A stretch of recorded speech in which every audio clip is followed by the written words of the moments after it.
And kia ora, good evening and welcome to tonight's Order Paper Show, this time not under urgency. It's been a bit of a whirlwind of a day, having multiple shows, 2 shows in one day. It definitely does take a bit of a, push to sit there and get there, but we're getting through for tonight's show. So now let's kick in and introduce our panellists. We've got Paul Barlow, we've got Blake Forbes joining us back for round 2, we've got Nick Ruane. How is everybody?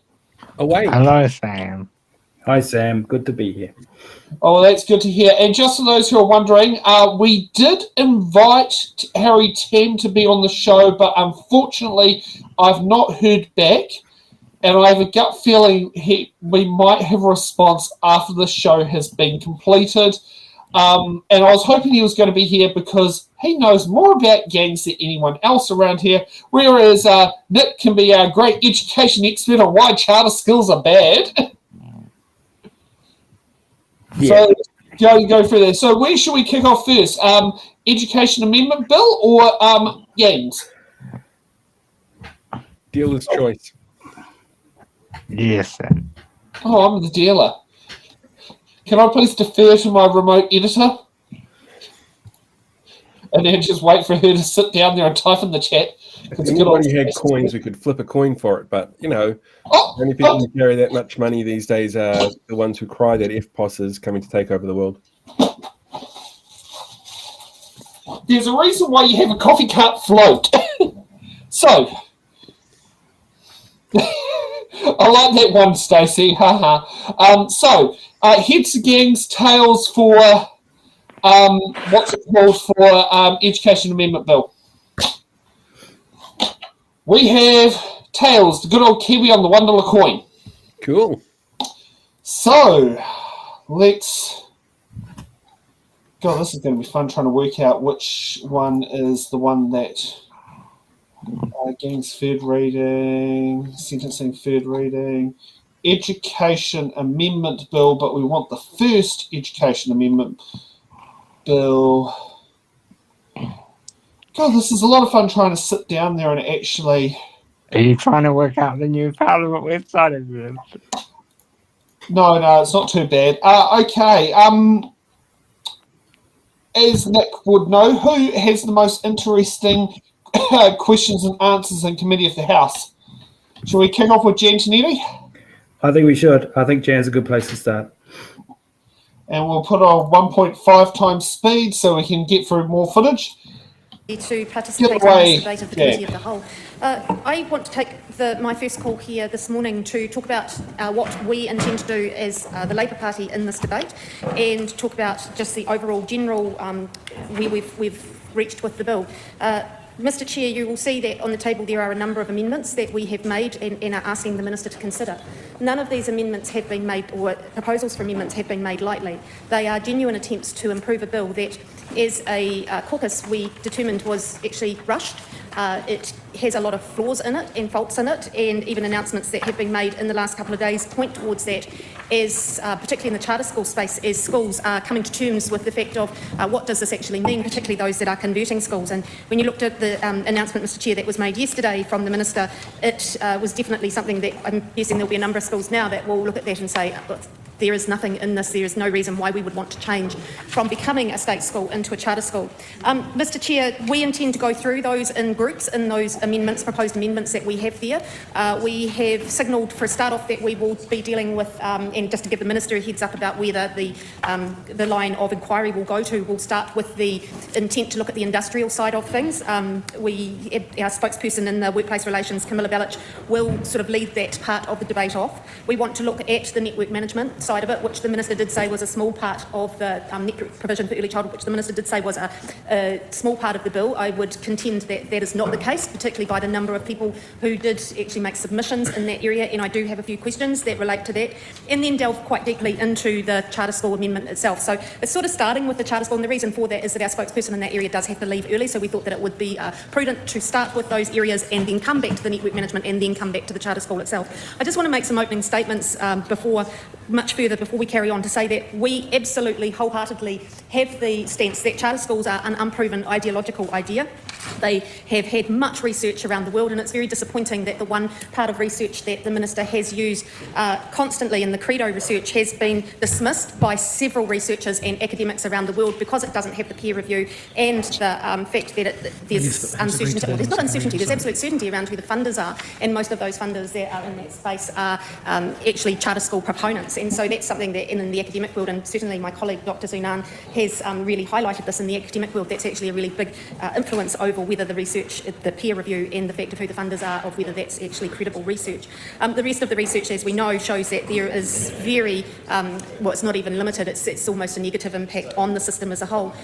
We know that there are more examples around the world, and including in New Zealand too, of charter schools failing. So, Minister, I guess my first question for you, it's not I guess, it is my first question for you, is why has there been such a reliance upon that particular lot of research? You talk about it being Stanford University. We know that the research that has actually come out of Stanford University, and not an organisation that's based there, but the actual Stanford University, shows exactly the opposite in the research, and shows that these charter schools have had a negative impact. So my question to you first off is, why has there been that reliance upon that Credo research, and what other research have you been looking at, that particularly in the New Zealand space, that would show a positive impact if there is any? Thank you. Mr. Chair. The Honourable Minister. I could quote extensive research. However, the House agreed at the second reading on the policy principles, including advancing a charter school model. If any members have any questions about whether the legislation as proposed properly expresses that policy decision, I'll be happy to address it.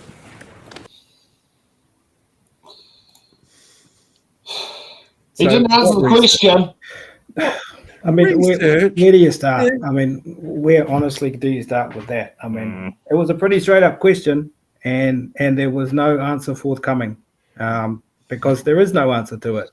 The answer is that there is no evidence to put forward around where the charter schools work.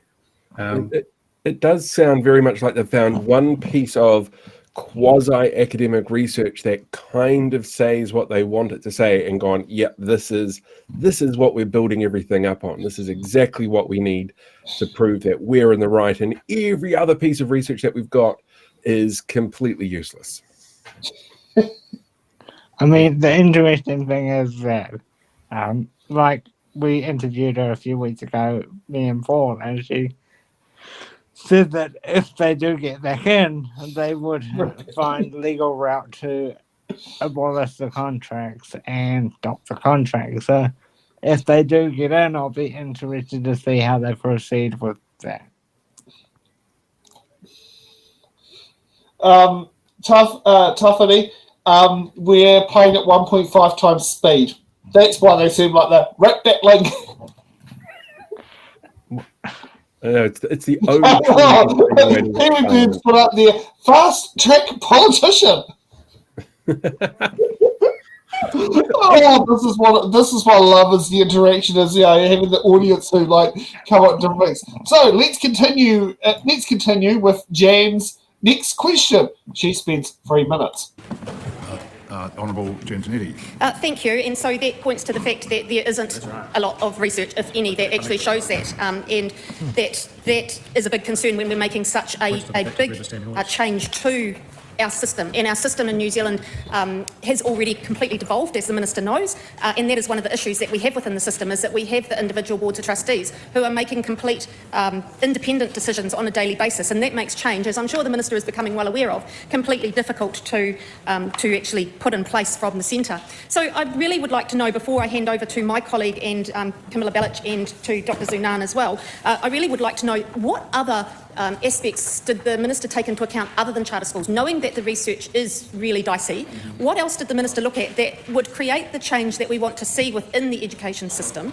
Surely that when you're looking at such a big change, there would be, and this never came through at any point, so I'm genuinely asking this, I really don't have a sense of what else the Minister has actually looked at in this space. I don't have an understanding of the research of other areas that the Minister looked at to create the change. The Minister, you talk about choice a lot.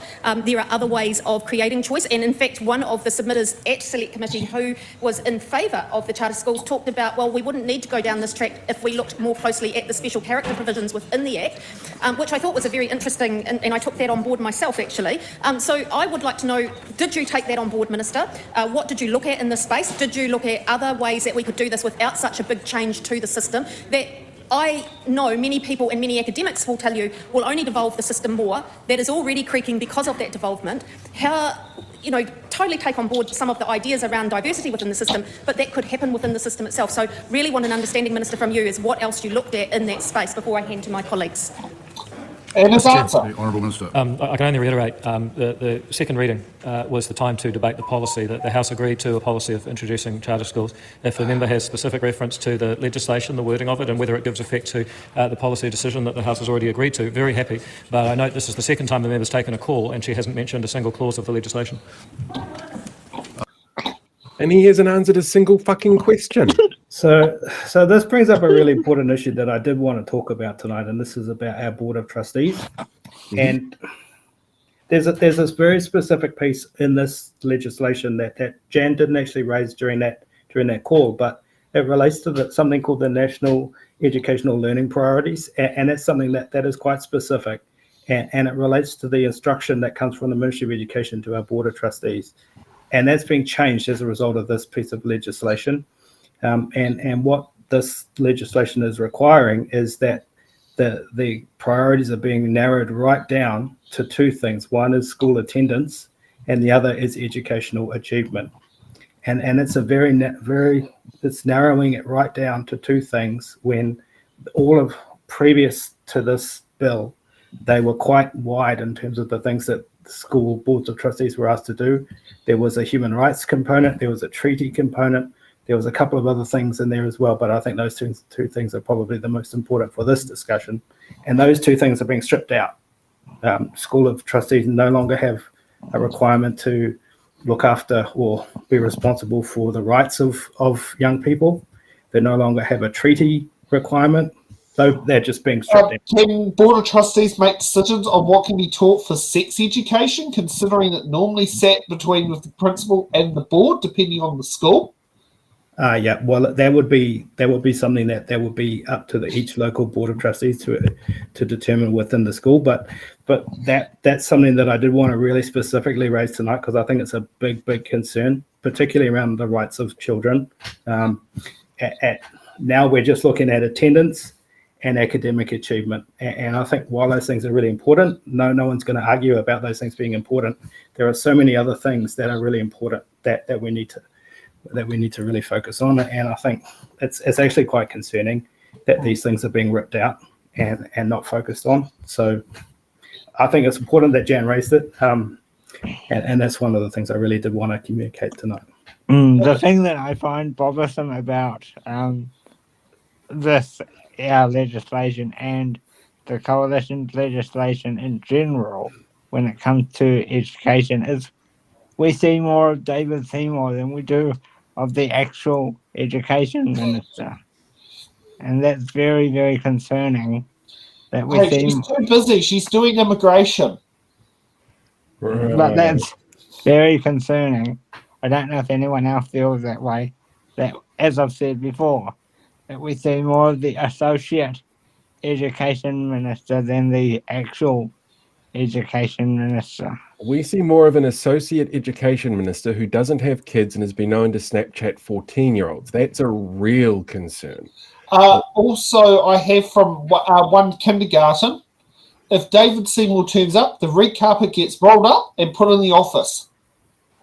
That is how much they despise David Seymour. And one of the other things that also goes in there is the fact,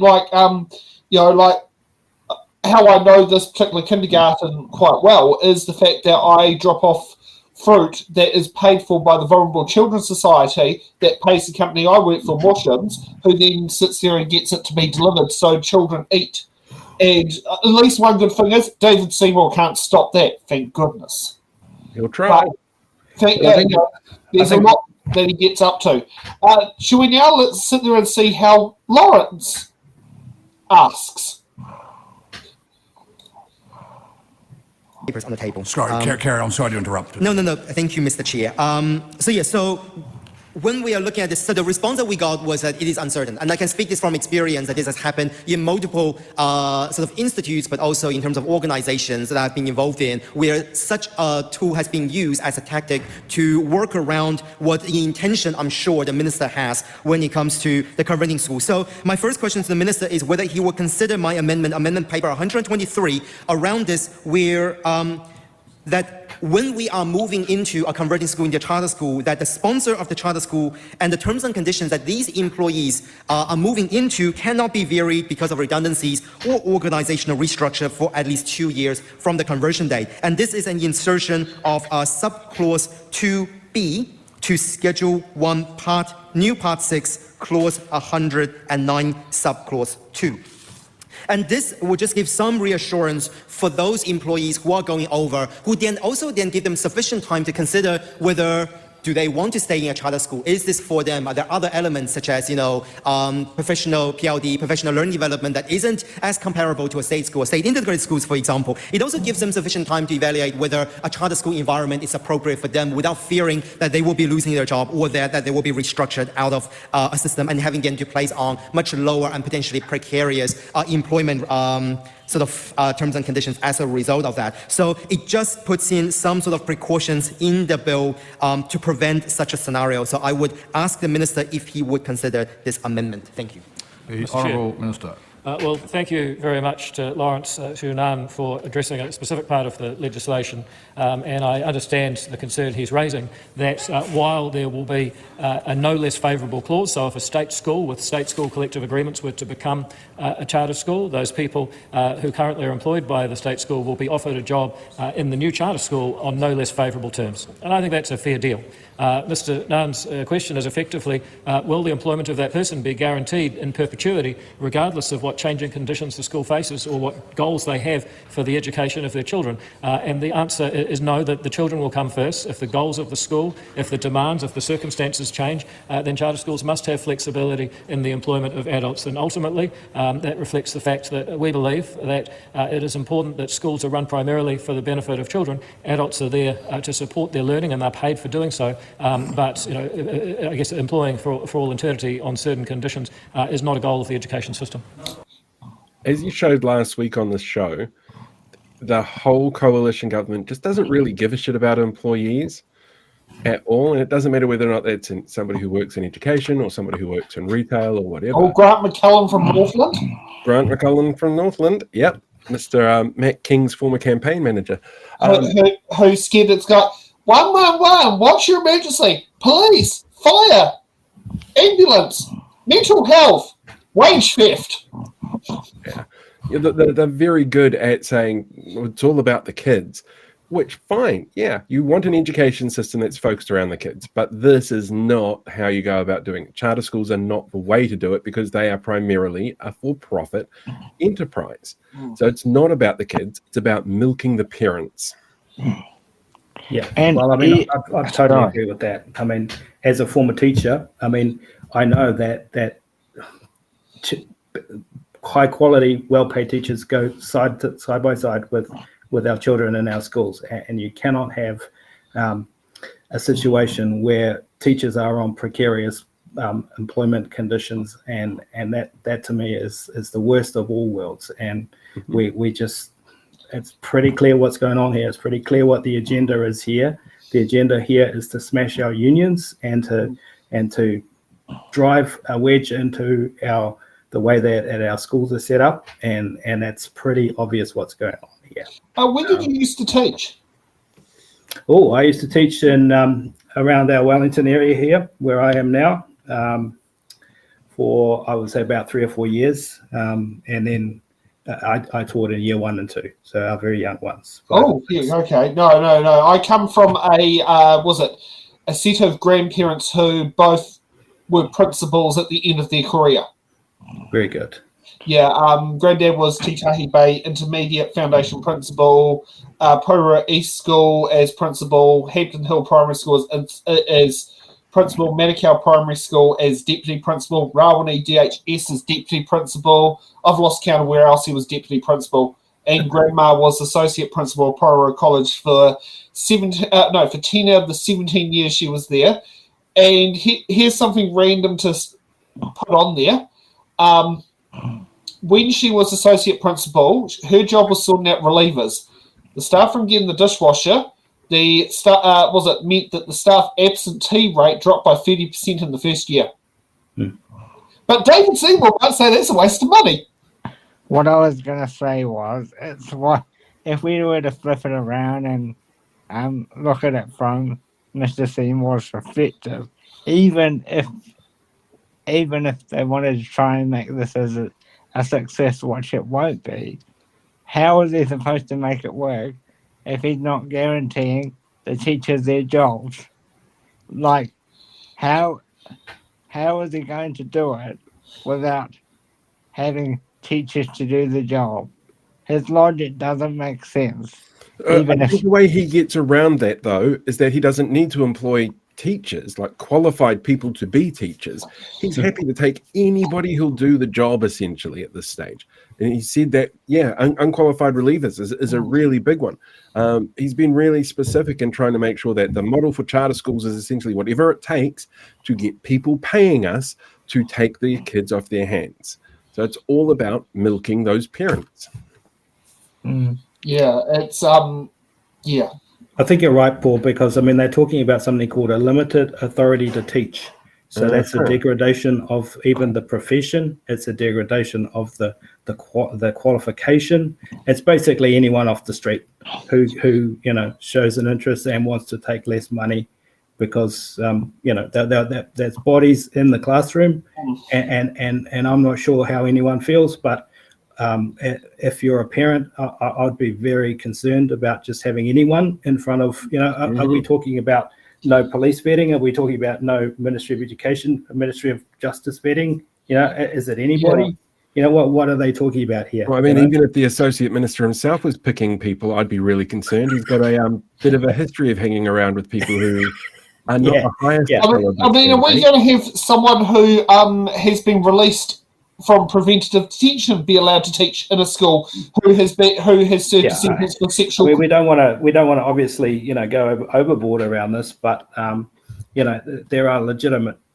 In order to be in front of a classroom as a teacher, you need to go through a whole lot of processes and vetting and educational steps in order to get to be a classroom teacher, to earn that trust and that confidence.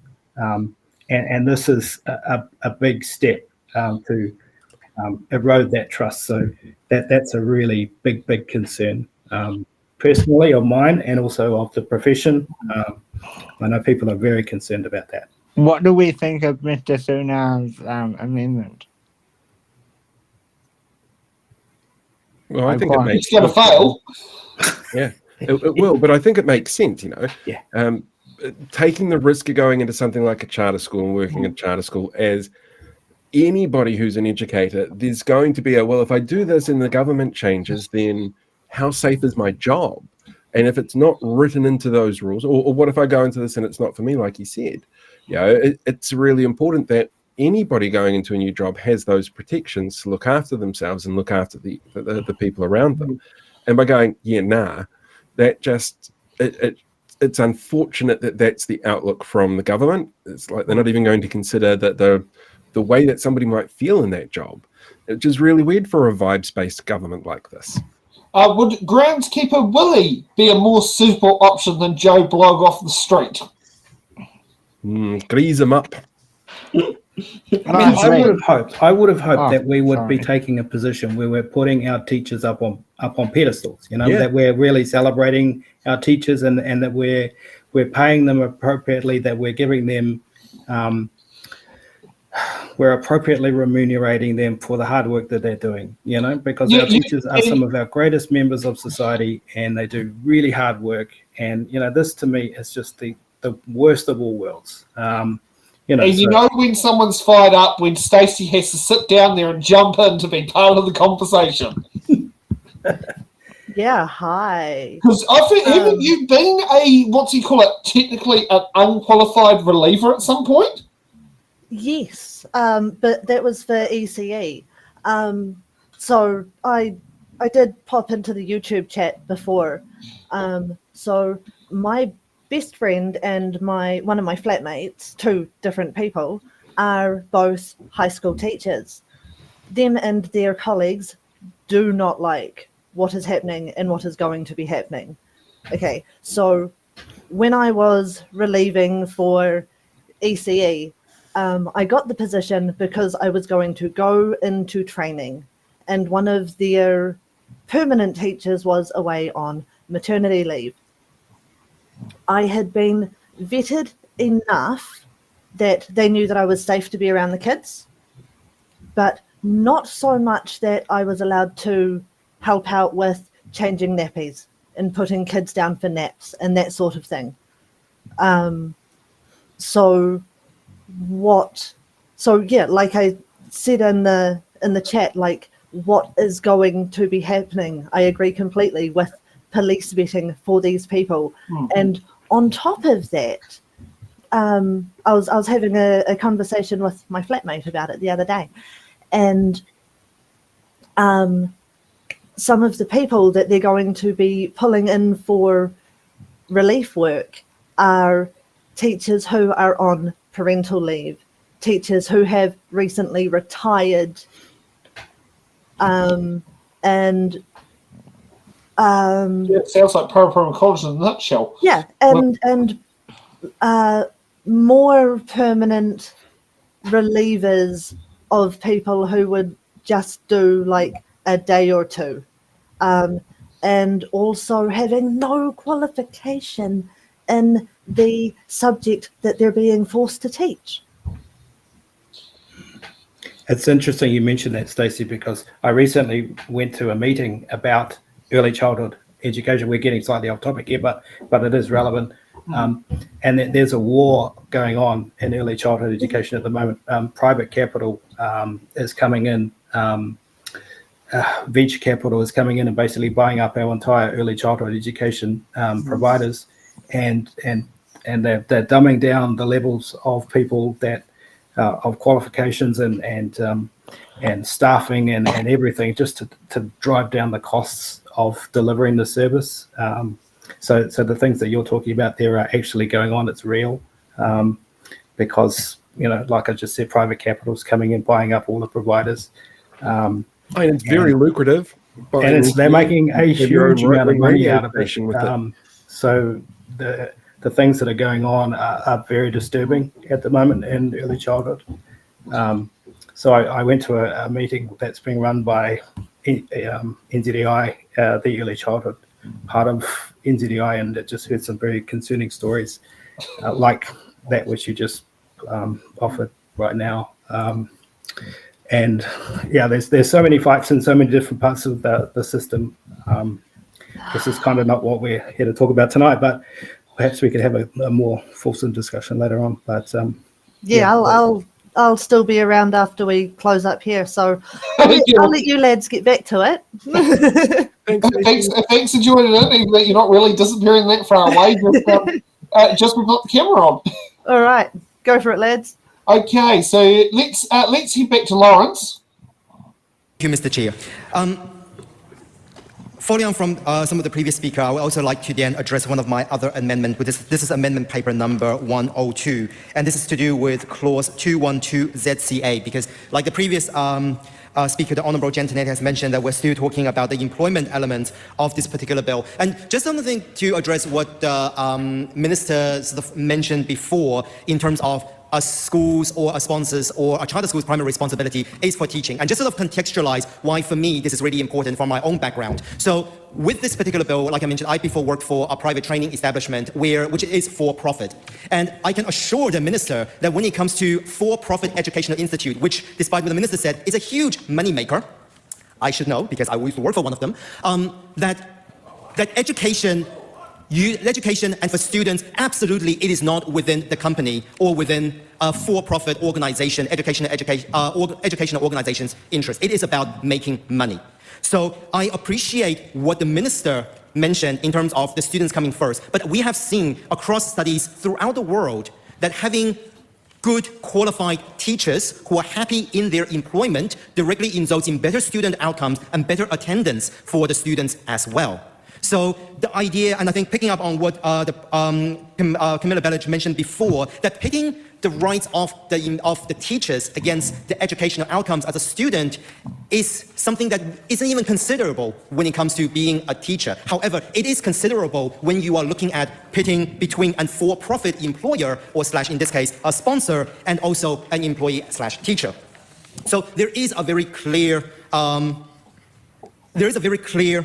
reason why we are highlighting this. So going back to my amendment, Amendment 102, which is a deletion of the new section 212 ZCA, we have not had sufficient time, and I have also not seen within the regulatory impact statement on the kind of genuine, tangible impact, not the things that just Minister has mentioned or has spoken publicly, but genuine research and data that suggests a multi-employer collective agreement has affected student outcomes and student achievement. So to the minister, what evidence, tangible data, not things that you said publicly or in a press release or a public release, is there that this does genuinely affect? Not from the employers, but the fact that it has tangible detrimental effects to student learning by having multi-employer collective agreement. So without that evidence, and with only, for example, like I mentioned, we have received the amendment paper number 49 from the minister on the 23rd of July. The select committee was meant to close the deadline for submissions on the 25th of July. We then have to extend it out to the 29th of July because of this amendment paper with some big amendments. It has not given the public sufficient time to feed into it as well. So we then had insufficient time as select committee to weigh this issue with also no other data to go with. So in light of that, I would suggest to the minister whether the minister would consider removing this for the time being on the basis of lack of research, and then consider that if there is something that genuinely is present. So both in terms of my amendment 102 as well as the previous speaker Camilla Bellich amendment, we propose a removal of this particular clause around the ineligibility of unions to initiate a multi-employer collective agreement. Now, I understand what the minister has also mentioned before, that the staff themselves can do it, but no, this is a requirement that the unions can initiate, and I think the union should be able to. Mr. Chair. The Honourable Minister. I thank again the member Lawrence Shunan for his reference to a specific part of the legislation, specifically 212 ZCA, a clause that would be added to the Education and Training Act, and he'd like to remove it. For people watching this, that is a part that says that a union can't go along to a charter school and force employment terms under a multi-employer collective agreement. The reason for doing that is we believe that charter school operators should have as much flexibility as possible to employ teachers and adults and staff in a way that is most likely to improve the outcomes for children. Now, if you put an extra constraint on that and say, well, you also have to satisfy what the unions want, you have less flexibility to satisfy children. And the member says, oh well, what's the evidence for that? I challenge him. What's the evidence that allowing unions to interfere in schools is going to improve the outcomes? I don't think he has any, but I do thank him for asking a question about the specific legislation. Oh my God. He's answering better questions. He's answering the questions, but is he really giving fulfilled answers? Yeah. Who needs evidence? Where's your evidence? Is the weakest argument. Yeah, usually when it comes to that, go, well, that's why do I need to give evidence? It's you. It's usually when someone falsely is trying to make something out to be false. Mm-hmm. That's the thing that it goes up there. Is if they don't want to display it, it's usually because there is no foundation behind what's being said.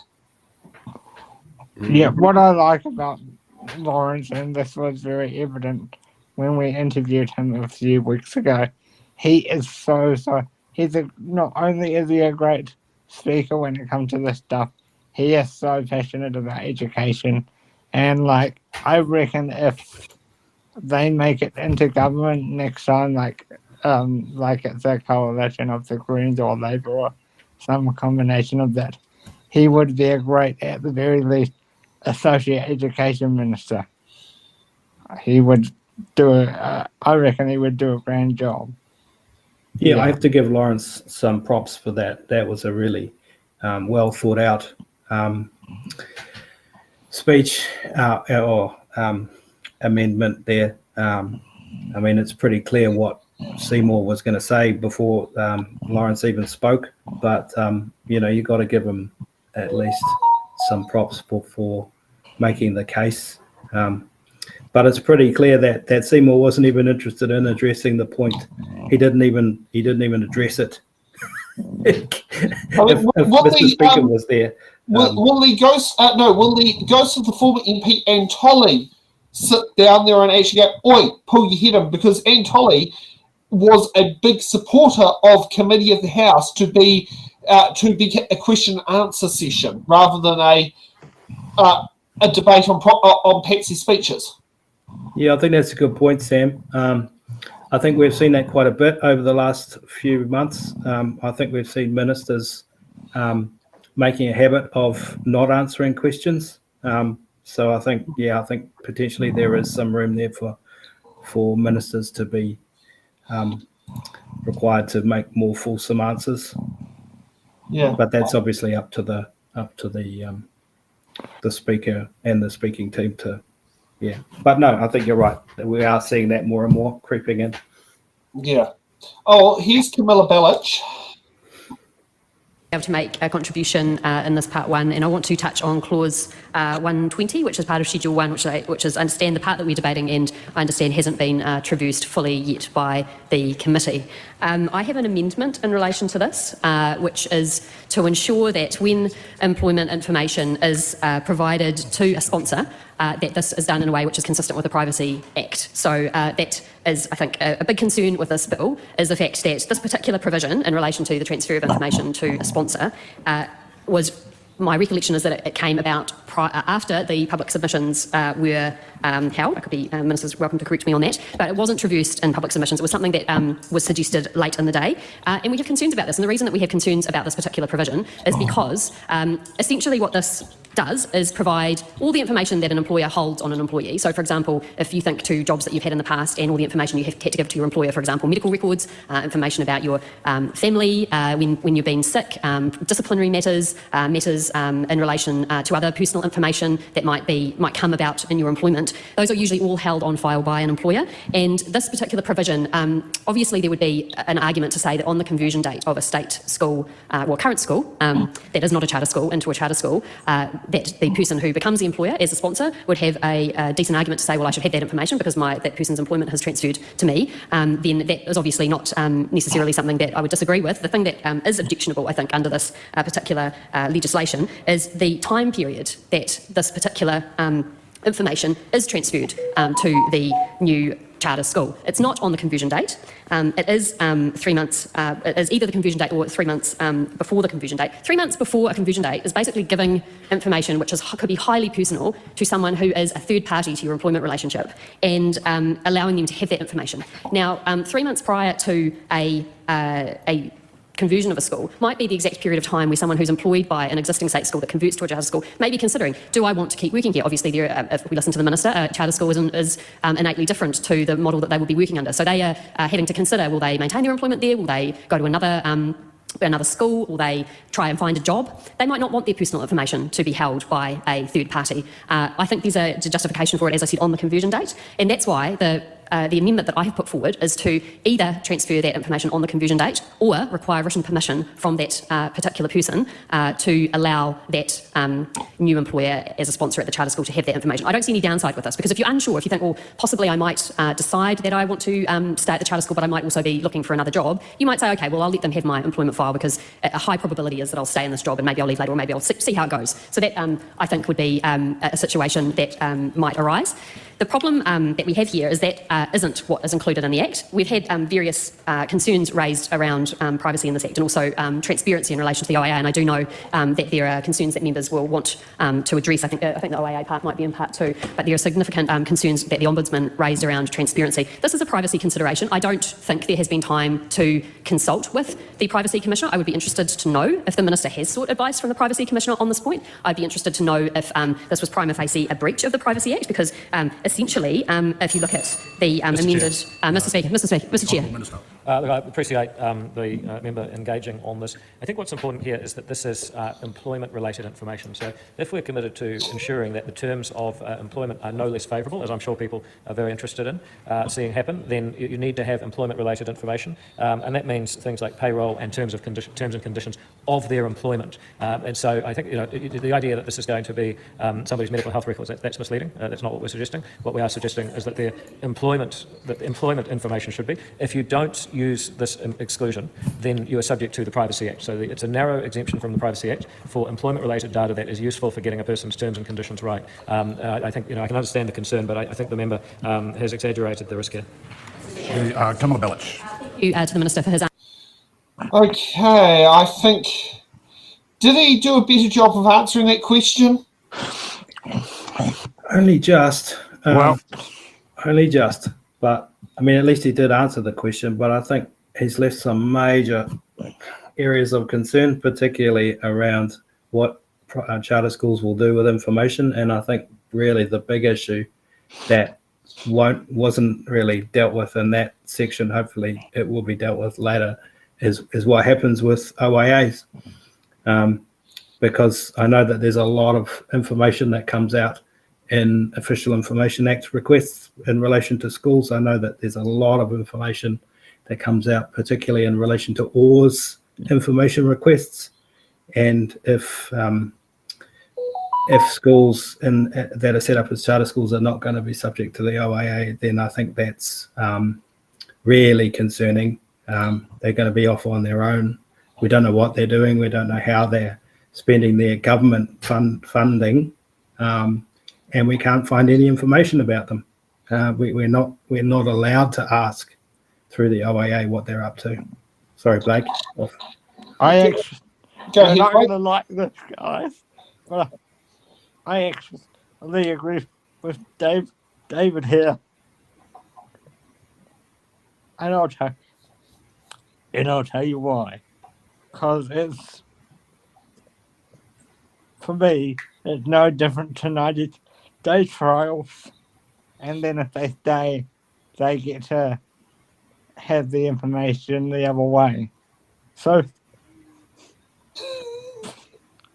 for me, I quite like it because it's no different to 90-day trials for me. Well, and like also on that particular one, that would actually be disruptive when it comes to, say, students. Of like the fact, like, I remember what it's like to have a change in teacher partway through the year or something like that. I remember how disruptive it was when one of the primary schools I went to, when because our former principal didn't do his job properly so we were technically classed as an overfunded school, and then all the teachers had to reapply for their jobs, and one teacher, because they reduced the number of positions available, that was actually quite disruptive when they had to change the way the whole class structure went. And I was one of those people who actually had to move classes midway through the year. It was not nice. It was something that, and I mean, I remember at college, not quite so bad, but I do remember, different things there, like, we, like at the start of the year, I remember we have a teacher, she got married. By term 2, she gave us the good news, now she was pregnant, to say that she is taking maternity leave for term 4. So it was quite an interesting year of how that went, and we had to get all our assessments done before the end of term 3, so that who was the reliever in term 4 didn't have to do any assessments. Yeah, so not often I agree with David, but on the section of legislation, he's actually bang on the money. Do you agree on that, Nick? I don't tend to agree with David Seymour. It's not my general practice. I think I'll leave that one. Okay. Oh, let's see how Camilla goes with more questions. These ones are a bit shorter. Answers on that particular question. I would like to ask the Minister then whether he would be willing to support an amendment to specifically exclude medical and disciplinary information from the definition of employment information under this Act, for the purpose of making sure that the Act actually, or the bill, when it becomes an Act, actually does what he says it will do and just provides information on payroll and just provides information that the new sponsor would need to have, because anyone who's worked at a school, and we do have members present in the House who have done that, knows that employment information regularly includes the employee's personnel file, and that does include that information. So my question to the Minister is, if it is so narrow as he suggests that it is, will he accept an amendment to the Act to make sure that that information isn't passed on? Mr. Chair, the short answer is no, because it's information, it's employment-related information that is relevant to employment. Now, the person might actually later be aggrieved that there are conditions of their employment that the new employer was not aware of because of the restriction the member proposes. So I can understand what she's trying to get at, but I suspect that by trying to have a bespoke definition of employment information in this legislation, she's liable to cause more harm than good.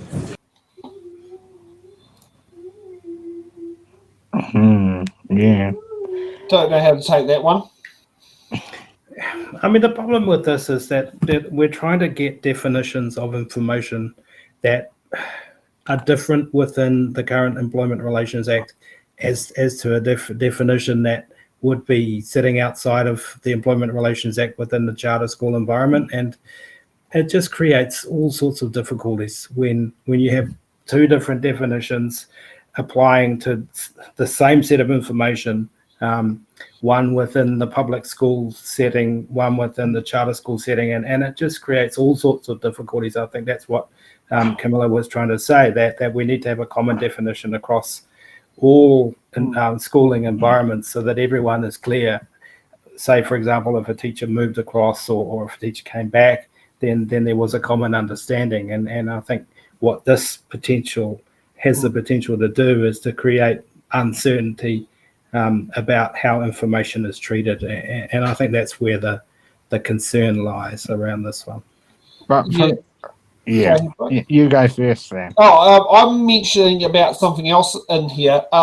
So this is not schools, but this shows what happens when you have a contradictory part of legislation.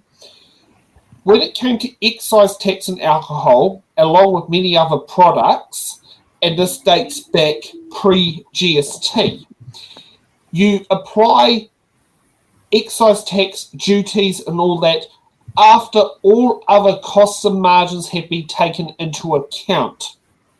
Mm-hmm. And then you put those taxes on top. Then we had GST come along that caused a contradiction in the law, in the excise tax one, where you apply GST on the final figure of the price. One particular winery in New Zealand was taking the definition and chose the customs excise tax was the final definition. So they were applying all their prices, applied the GST, then they add the excise tax on top of it. They got sprung by the IRD. They took the IRD to the High Court. The IRD won. That stated it was legal to put a tax on a tax. This, when you've got contradictory legislation, they tend to end up being settled in the court systems. And so the High Court may have to settle this if we have two sets of laws that are in place. So that is one that has been on there. And like people still to this day cry, it's a crime to have a tax on tax. They do that with petrol mainly is where they do it on. They don't tend to do it with alcohol. They don't tend to do it with cigarettes. They tend to do it with petrol and diesel. Okay, even that the reality land is if you sat there and took the GST off petrol, you changed the way it was made up, it would make businesses like mine a much harder job to sit and work out how to do our GST. It makes it harder for the IRD to audit us. You know, while you keep this tax on the tax that seems to be unorthodox on, it's actually simpler overall for the system to function.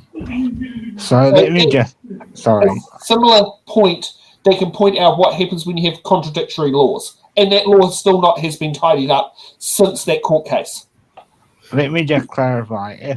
If this rule was to go through for charter schools, I would be I would like it to be in public schools as well, because I don't see any problem with a school having access to the employees' medical information. Because what if they, and I think about it from a safety point of view for the children, because what if they hire an older teacher and they've got a history of heart issues or something, you know? So that could prevent them from having a heart attack in the classroom. So this is why I like this section. I think the issue is around the sharing of information, though. I think sharing of information is quite a complex area, and there's a whole lot of processes that need to happen in order for information to be shared.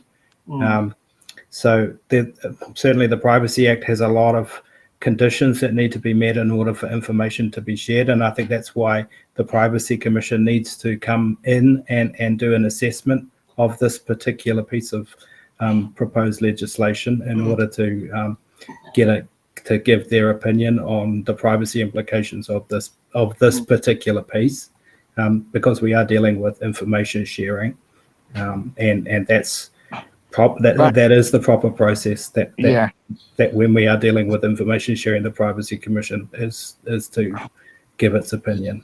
What I'm saying is, if I was a teacher, I wouldn't have a problem with this information being shared, because not that I would ever be able to anyway.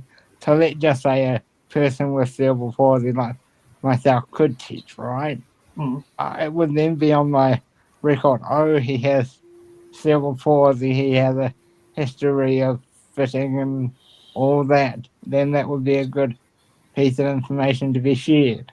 So that's why I like this, because especially for older teachers who are at risk of, heaven forbid, heart attack, at least they would know about it. So if it did happen, they would know, oh, he got a history of this issue, she got a history of that issue. And that's why I like it. It would depend on the situation. Like, I can tell you one thing here. I'm happy to talk to my GP about my health issues. I'm not happy to talk to, say, a work and income case manager about it. I wouldn't be happy to sit there and talk about my health issues with a tax auditor.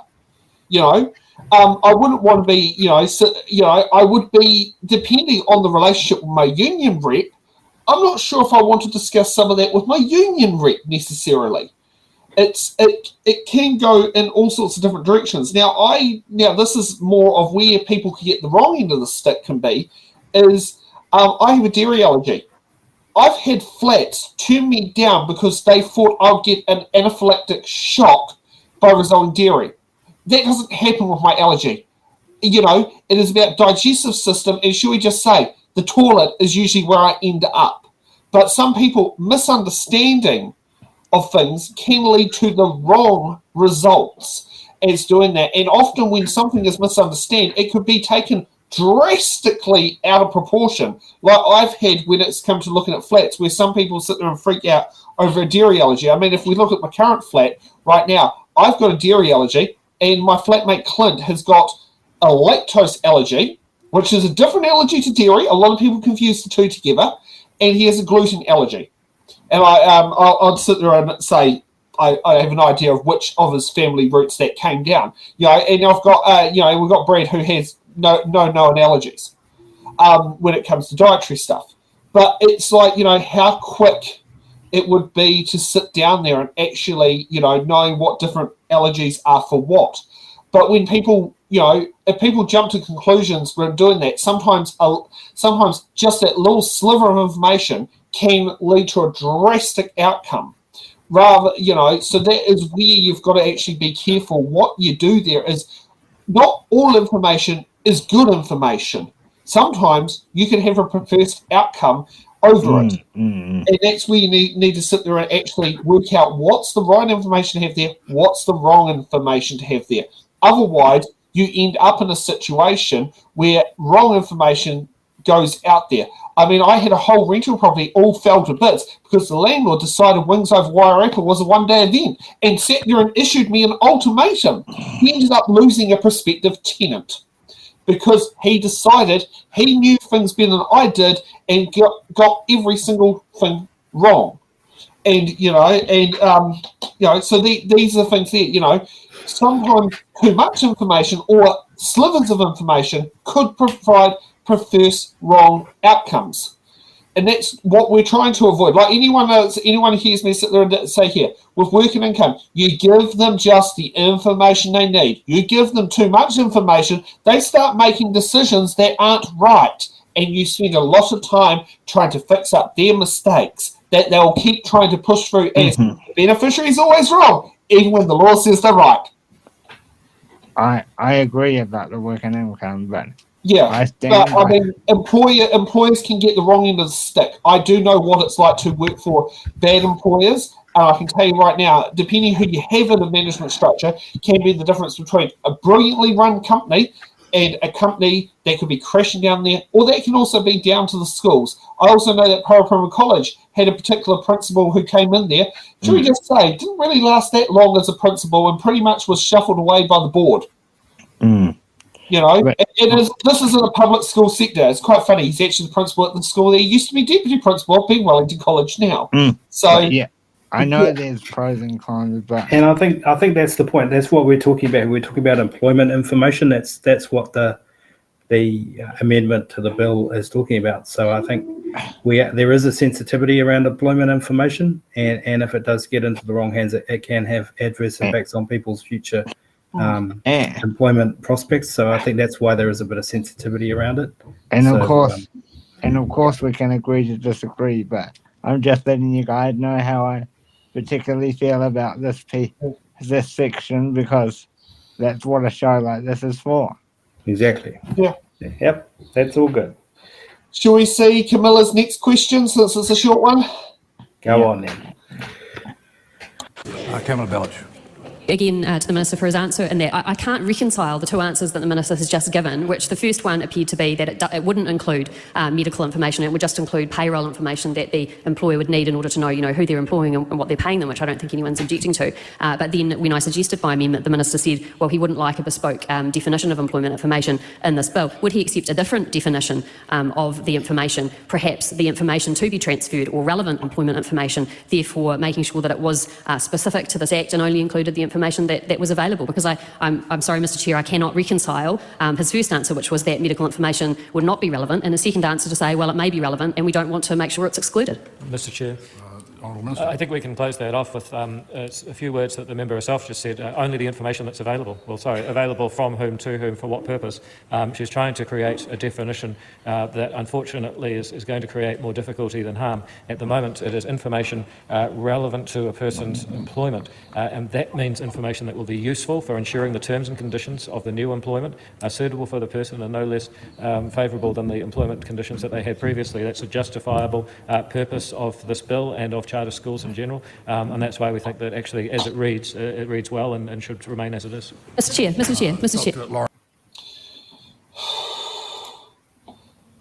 It just feels like being in a bit of a stalemate just there. Yeah, neither of them are really winning this battle because they're both very short and similar with their answers. So it's not one of those easily won battles, I don't think. Yeah, I don't think the two, Camilla and David Seymour, are definitely not going to agree with each other. I think David Seymour is trying to create a new employment law through the introduction of this bill, and I think that in itself is a little bit concerning. Something that we should be really quite worried about. I just don't understand why he didn't adopt the current Employment Relations Act, which has been, in place for since 2000. For over 20 years, and is generally accepted by everybody. But he's trying to bring in new terms and conditions, new concepts, and in this context around the piece that was just played, it was around information sharing and medical information that's even more high risk than employment information, for the reasons that we just discussed previously. Some people are happy to share their medical information. Other people are completely not. It's a private thing. It's something that someone has a very personal view on, and it shouldn't be something that should be subject to legislation. If you're happy to share your medical information, that's fine. You may not be. That's very personal. Yeah. But can we at least agree that the employment legislation is out of date and does need a freshen up of some kind, even if we don't go with the idea that I like and with the idea that Seymour wants that I particularly like? Do we? Can we agree that it's almost 25 years old, and we do need a freshen up of some description? Well, I'm not sure. I'm not sure about that, Blake. I don't know whether it's. I don't know whether it is out of. I mean, it is 25 years old. That's right, but I don't know whether it's not functioning to the point where it needs to be rewritten. That I haven't heard any overwhelming calls for it to be rewritten. I wouldn't say rewritten, but I would say certainly, if you want to look at it from a wider perspective, I certainly believe if we were looking at it from a disability perspective, it needs to be a bit of freshen up. Oh, well, that's a different question. That's a very different question. Yeah, compared to sharing information that may or may not want to be on there. I mean, there was one that happened in the West Coast where a female teacher was HIV positive and was on treatment. But because of the lack of understanding of the community, the school decided to hold a public meeting about her illness. And it later ended up with the school going, we're completely aggrieved here. We needed to know that. And it's just like, it's under treatment. But that is an example of where a health situation has sat there and happened where it's blown out of proportion, and the ERA had to step in and make a massive payout in favour to this teacher, because along with the community, along with the school board, along with the principal, had the backing to do the wrong thing. And that was something on there, and it was based on a piece that she wrote and stuff about being HIV positive. She was being grilled about how she caught it, her sexual patterns and all that sort of thing, 20 years after the diagnosis. Well, I came back right at the right time, didn't I? Yeah. Have you been listening in for? No, sorry, I had a phone call I had to take. It sort of popped up unexpectedly. So I'd missed everything except for oh my God, what's going on with the HIV education? People want to know what now? That was a hell of a time to walk into the room. Yeah, you came in at the right moment. Go back and have a watch. We didn't agree on one subject. That's fine. You don't have to agree on everything. Yeah. If you did, you'd be the coalition.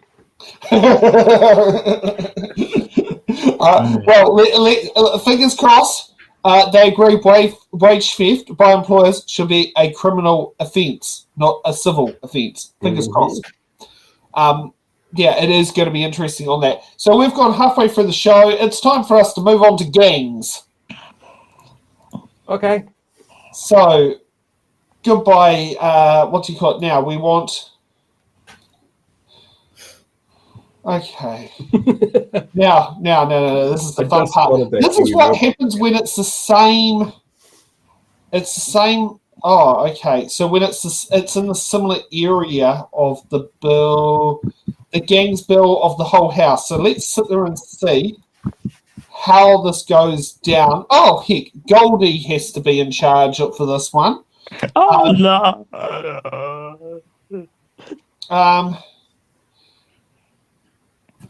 Let's see. Okay. The question is he going to put his foot in it? Okay, let's kick off with Duncan. Gee, it takes ever before he actually answers the question. Did they answer the question? Yeah, I might go through. Like Duncan Webb has got 3 speeches, 3 segments before it actually finally gets to something decent. It's 8 minutes. Let's see what Gee, Goldie likes to sit there and block up his questions to sit there and be answered. God, this is far out. We'll sit there and show this here right now. You take a look at these gaps before the minister answers. It's like he's block answering them. I take it you didn't watch Postcard the other day then? I haven't watched Postcard in quite a long time. Look, it's not about frickin' targets. Come on. Okay, let's kick off with Duncan Webb. There is 5 minutes. Barrages make it very difficult to hear. Yeah.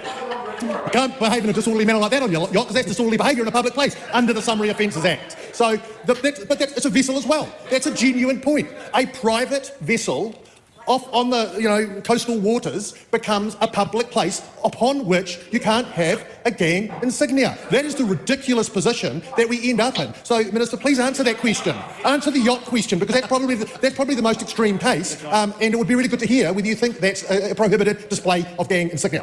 Well, thank you, Honourable Paul Goldsmith. I think that speech, I think, very nicely encapsulates the issue and the differences across our Parliament. And that member is obviously very concerned about the rights of gang members and the potential irritations and inconveniences that they may be put to by this legislation, and the fact that they may be restricted in their ability to drive around, hold up gang patches to the windows, intimidate people in public places.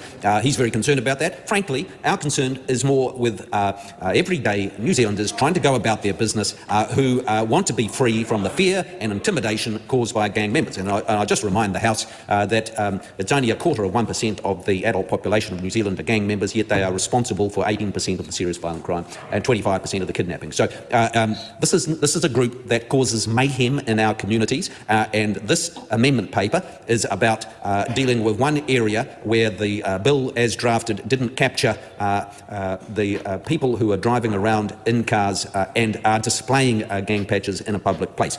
It is not intended to capture people who may be driving in their car with a gang patch on, pressed against the seat of the car, not visible and not being displayed. That is not what this is dealing with. It's only in relation to places where they are displaying those patches in a way that could cause fear and intimidation.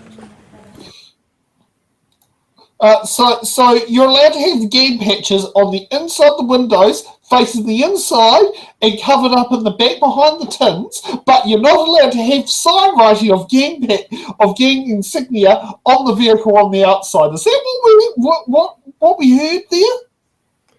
We all know that as far as this government's concerned, gang insignia bad.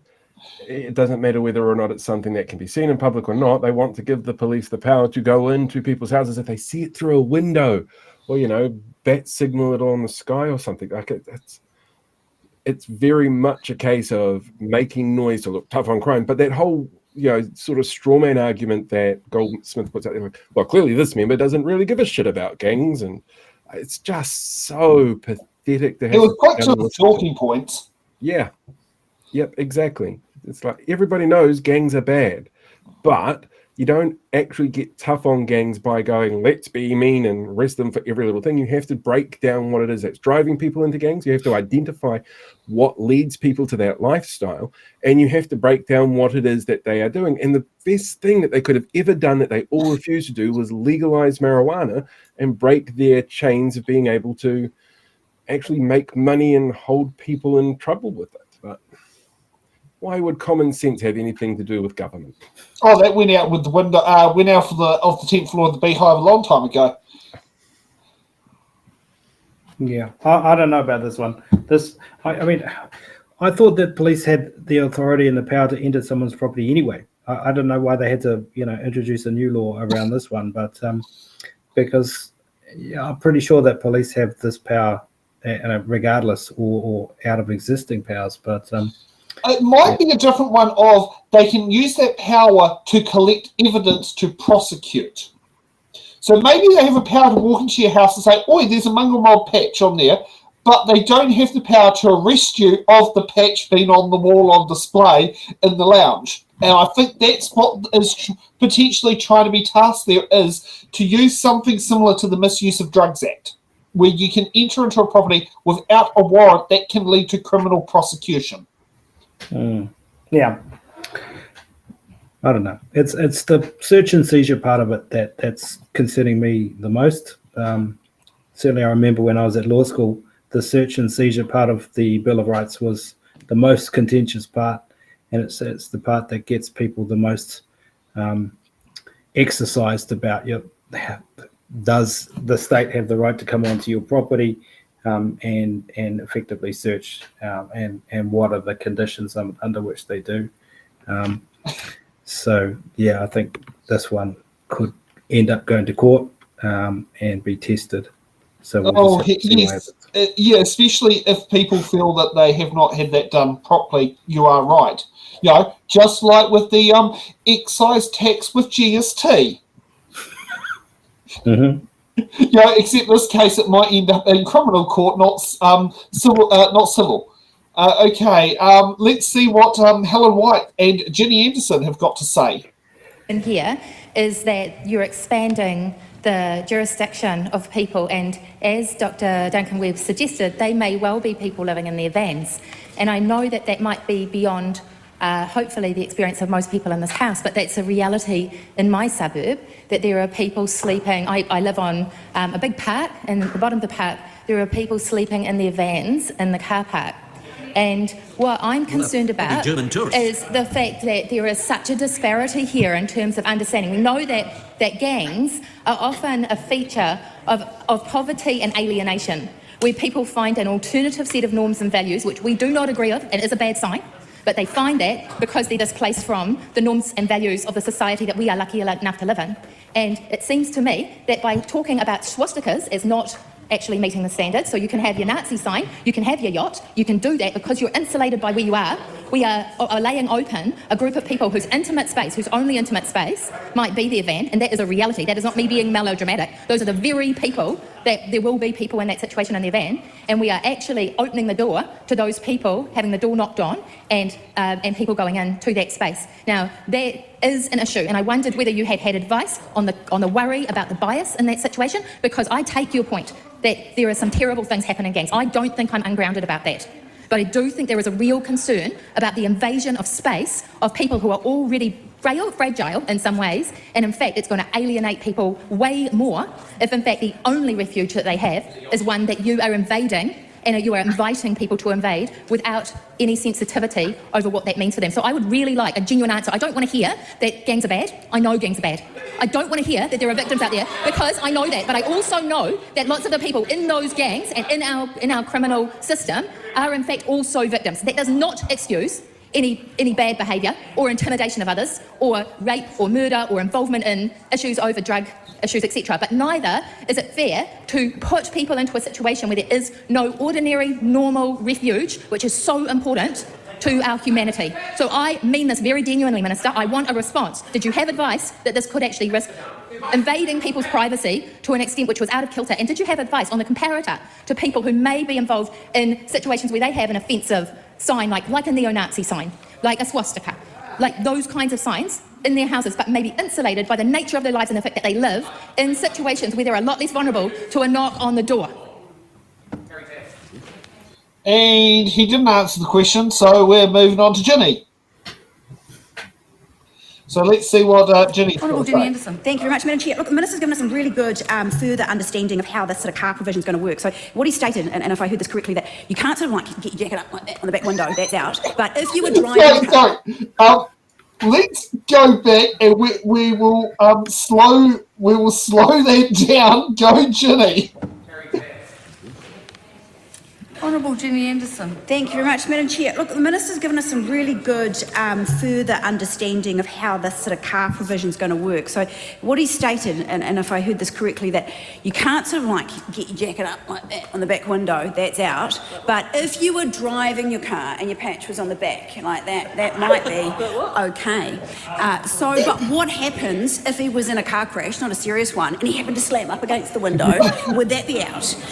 So I think it's really important when we're talking about what is displayed from a car. And I think that it's really important for us to understand this because if the provision that was brought in after the Select Committee process, which has had quite a bit of coverage in the media, the point of that there will now be a power for police after someone's already been warned for wearing a gang patch. They can go right into their home, and even if it's in a drawer or a chest of drawers or in their wardrobe or under the bed, that's a penalty. But this one is saying that if they're not displaying it, that's not a penalty. So my concern is you're giving mixed messages to the gang community on what to do with their patches here. What is displayed? Is that pushing it up? That you sort of said already that's pushing it up against the window, but it does seem to be inconsistent with this new search power that you've introduced, where if they've got it in a drawer in their home, that's infringing the provisions that are in the bill. And also, I would really like to understand, because we haven't heard this in any of the debate, and I think the general public want to know this, what was the thing that changed your mind, Minister? So when in March, when police were asking for that additional power, did they discuss this car thing as well? Did that come up back in March? And what was it between then and sort of June, July, where you whacked this new search power in, and then now where we found there's an additional requirement to include a provision for cars and displaying from a car. Was there any sort of particular information or advice that you received from police or from other agencies that caused you to change your mind and include the later provision and this provision so late in the piece? I mean, this was legislation that was talked about right through the campaign period, which is nearly a year ago now. There would have been some significant considerations of how this policy would work, but it does seem from the sort of litany of repeat mistakes over this whole course that it has not been very well thought through in terms of how it's going to be implemented, and it doesn't really give a whole lot of trust and confidence in terms of how it's going to be effectively implemented if you're still coming up with new ideas so late in the piece. And so the point I think would be really useful to hear, just to recap, is it the display? What happens if you're sitting in the car? Is that where does the line lay in display? But also to understand exactly what the thought process was of the Minister for this second thing in this whole course of legislation to be introduced outside of the normal course of policy and legislation making, because it does look like it's kind of policy on the hoof. You're just kind of throwing everything at the wall in the hope that it's going to look pretty tough, but it's kind of the perception as it's giving is a general sense of disorganisation in terms of understanding how police are going to effectively make this work in terms of law enforcement. So the main one, really keen to hear, patch in the car, what happens and what is classified as display. If they're wearing the patch in the car, is that okay or not? At what point is turning your back to the window classifying as display? Oh my God, Ginny, you're having to sit down there and actually give us some goddamn good entertainment. I mean, as Kiwi Ben said, Ginny Anderson should be on Dancing with Stars. She's certainly twerk better than David ever could. Oh, look, Ginny, this is TikTok material, Ginny. Just brilliant. Just brilliant. And she does raise a really good point, as well as the roof. But she's bringing up a really important point there about the car accident? About the car incident, yeah. I mean, like, if you're in a car with kids, for example, somebody, one of the kids spills something in the back seat, you turn around to clean up the mess. what if you're driving down the street? You might have something that just a red picture on the back of whatever it is you're wearing. Somebody goes, "Oh no, that looks like the bulldog from the mongrel mob. I've got to call the cops." There's so much room for bullshit to happen. Or are they going to get the speed cameras that they're looking at design to whether they can pick you up talking and driving on your phone, like, "Hello, how's it going? Yeah, snap." Mm-hmm. Are they going to have the same technology to try and catch game patches on the speed camera as you go past in Thorndon that sits there and scans every number plate going past to make sure that you're not breaking the law? That was one of the most phenomenal features that Jenny's done in a while. I know. Like, put it this way. I'm going to have fun editing this footage tomorrow. This one might be, Jenny tweaking the gang law. Could be a very good title to make Jenny famous on It's in the Ballot. We need to borrow that for a short video, Paul. There could be some fun stuff. Okay. So how can we top that? How can we top that? How can you top that? I don't know. I mean, hey, are you gonna? I'm not sure. What's your relationship with Jenny like? Can you send her a text today? You did a good job on the gang bill on Thursday. I just saw you twerking. Yeah. I'm not sure how. Put it this way: I'm not going to text that, and I definitely sit down there and do her phone number on my phone, but I will not be sitting down there telling her what a good job she's done. But I think it could be quite funny, to sit there and go, "Oh, you've hit this topic line." Yeah, let's see what Goldie's response is, as Willie Jackson calls him. Honourable Paul Goldsmith. Yeah, thank you. Just in relation to the question of display, I've explained that already. I'm happy just to explain it one more time. In terms of the element to display will be case-specific and will need to be assessed in light of all relevant circumstances, including the degree of visibility, the size and placement of the gang insignia, and the nature of the public place and the overall context. So the purpose of the bill is around a display of gang insignia in a way that is causing fear and intimidation. So if somebody is wearing a gang badge in a car and it's not visible and they're not particularly displaying it, then that is not covered, or it's not an issue. It's only if the gang patch is being displayed, and in a way that that's I think reasonably straightforward. The member asked about the thought processes here, and I can explain the thought process, which is we're passing a bill that is designed to give extra tools to police in order to handle what has been a 50% increase in gang membership in the past 6 years, and to provide them with 4 new tools to push back against the negative influence of gangs in our community.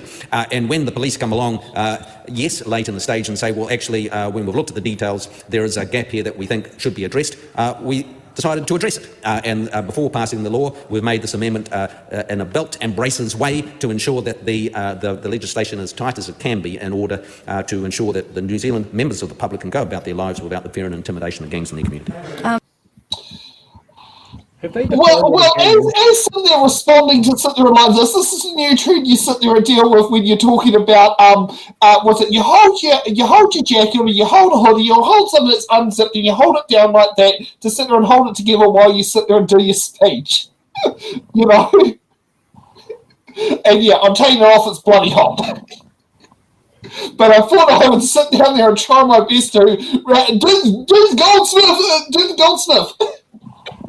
Have they, at any point in this process, actually defined what a gang is?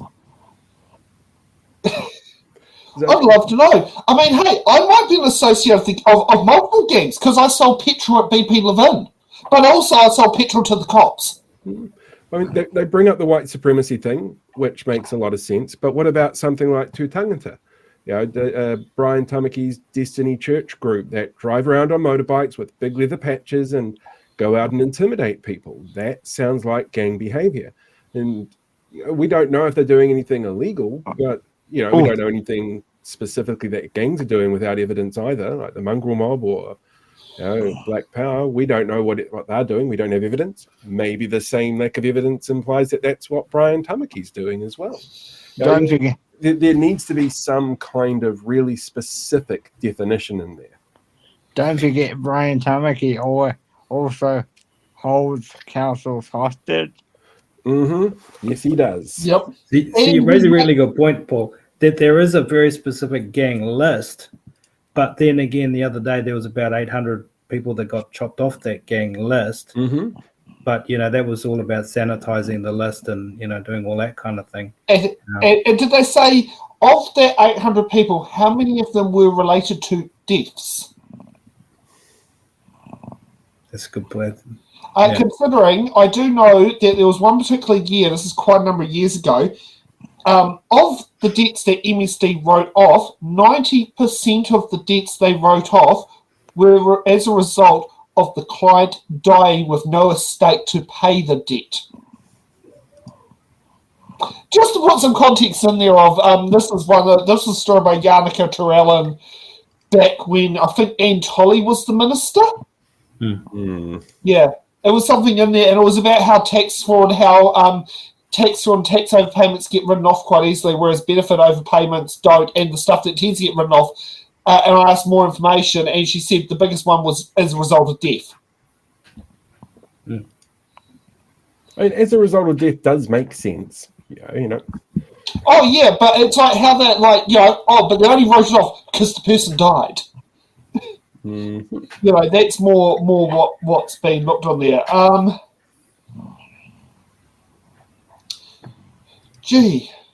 Goldie barely ever sits there and speaks in here. Do you understand? Here's a good one. Willie Jackson. Oh, here we go. Important question for this House, and he talked about iwi and hapu. It's iwi, hapu and Māori organisations. It's just for the ministers. I need the minister to know that it's something that we have had problems with successive governments, that we're just talking iwi, hapu Māori organisations. Māori organisations have their own marae. I am a marae chairman. I am the current chairman of Ngā Whare Wātea Marae. I have been the marae chair for the last 6 years. Obviously, I don't get involved in all the business, because sadly some of that business is dealing with government ministers, and they have government contracts, and that's all fine. I'm not involved in the operations, but I am the marae chair, Madam Chair. So I'm probably the only marae chair, current chair in this House.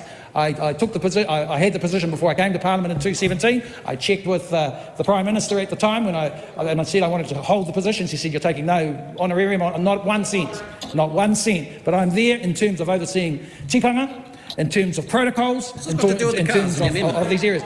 Our marae, and I'll help the Minister here, our marae does not allow, for the Minister's sake, our marae does not allow patches on the marae. All right, our marae does not that. But you don't have the right to tell us that. We manage our marae, Madam Chair. That's why I'm coming to this. That marae must be given the opportunity to make their decisions. Like our member for Tamaki Makaurau. But of course we have exemptions. We vaccinated all the king cobras. They all came through. They wore their patches because we weren't going to get into a punch-up with them about removing their patches, but we allocated a special time when the kids weren't there and we brought them in. It was all good. There's no flexibility with this government. It's about not knocking people over. You're not really. It's all superficial stuff, as Ginny Anderson said. It's just a nonsense. The way you're talking about patches in the car, stand this way, stand that way, nonsensical.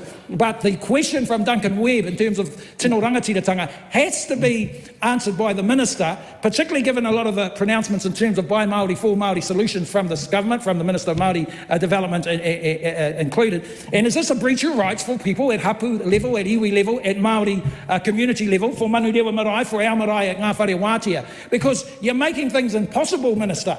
That's what we're saying. You're making things impossible. Sometimes you fools on the other side wouldn't even know what a gang was. You don't even work with our people. You don't know what we're talking about. We work with these people. We don't enjoy their lifestyles. We tell them they shouldn't be in gangs. Don't talk about something you don't know and you'll never know. We don't enjoy their lifestyles. We put their kids in our schools. While their fathers are in jails. Yeah. But you idiots on the other side would never know our life. Don't know our lifestyle. Honourable Jackson, that's good background, but the question the question is what is the Minister's position going to be over marae, papakainga? Are we looking at exemptions here on the basis that, as Duncan Webb said, marae, hapu, iwi, Māori organisations have the right to choose their own paths. That is a partnership right, that is a treaty right. Something Mr Seymour might disagree with, that's fine. That's what this House is all about. But it's a treaty right for us to be able to roll our own form of rangatiratanga out. What does that mean, Mr Minister? Does that mean that you come over the top and say, no, that lot with the patches on can't come to the tangi? They can't come and be vaccinated. There has to be exemptions. There has to be exemptions. And so therefore, the amendments that get the patches out of your thick heads and understand the wider argument. It's all superficial from you lot. Understand Māori must have opportunity, must have the right to decide, must have a right in terms of rangatira. We are not supporters of gangs. We facilitate conferences, you morons. You would never know what we've been through, but you sit there and you sit there and judge. And we are trying to get a better society, a better community for everyone, Minister, Māori Pākehā, and we need some direction here in terms of working with our people, consultation, working with Māori communities. Please, Minister. Honourable Paul Goldsmith. Can I just clarify, we're talking about the amendment paper, 111, which doesn't make any changes. I do love the reference. Amendment paper 111 to how this bill affects Marae or any other places. It relates to cars and vehicles, hovercraft and other things like that, but cars. So what we're focused on is the extending the definition of public place to the inside of vehicle where those gang patches have been displayed. No, it's in relation to cars, and that's what this amendment paper is in relation to.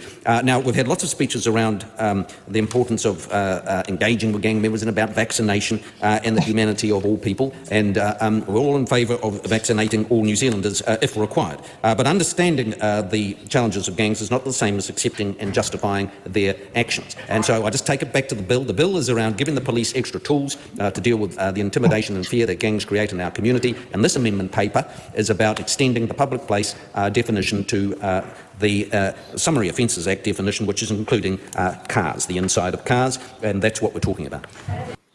I wonder if that also definition applies to private planes, private charters, private planes. You know, does another plane who's flying nearby or a parachute jumper see a gang patch, can they sit there and get on the radio to air traffic control and say, can you please get such and such plane to do an emergency landing, please, to sit down there because there's a gang patch? They might. They could try it. Willie's absolutely right here, you know, because...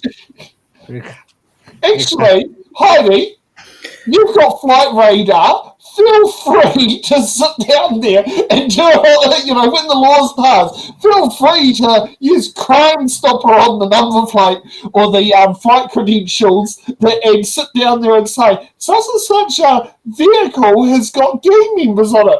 Wink, wink, nudge, nudge. Willie's absolutely right, though, because, as I say, for example, if you need to go get a COVID vaccination, oh, sorry, you can't. Or any vaccination. Or whatever. Oh, sorry, you can't have that. Are they not going to be at what happens if some car accident, they get taken to a hospital? Are they going to be refused service in a hospital because they come in unconscious in a gang patch? And left, say, out underneath the canopy of Wellington Hospital for the whole world to see, where I can watch from my coffee cart at Newtown Market on Saturday? I mean, there's better things to watch on a Saturday than that, but sure. I mean, if I look out one direction, I can see the entrance to A&E of Wellington Hospital from the market. Mm-hmm. Yeah, it's just what the hell? I'm looking forward to having a sit-down interview with him, by the way. So many questions. Yeah. Paul Goldsmith. No, Willie Jackson. That makes much more sense because Paul Goldsmith doesn't give answers unless it's correcting exactly how much Māori he has in him. Because he knows that it's not a good idea to lie about that. He'll leave other people in the cabinet to do that for him.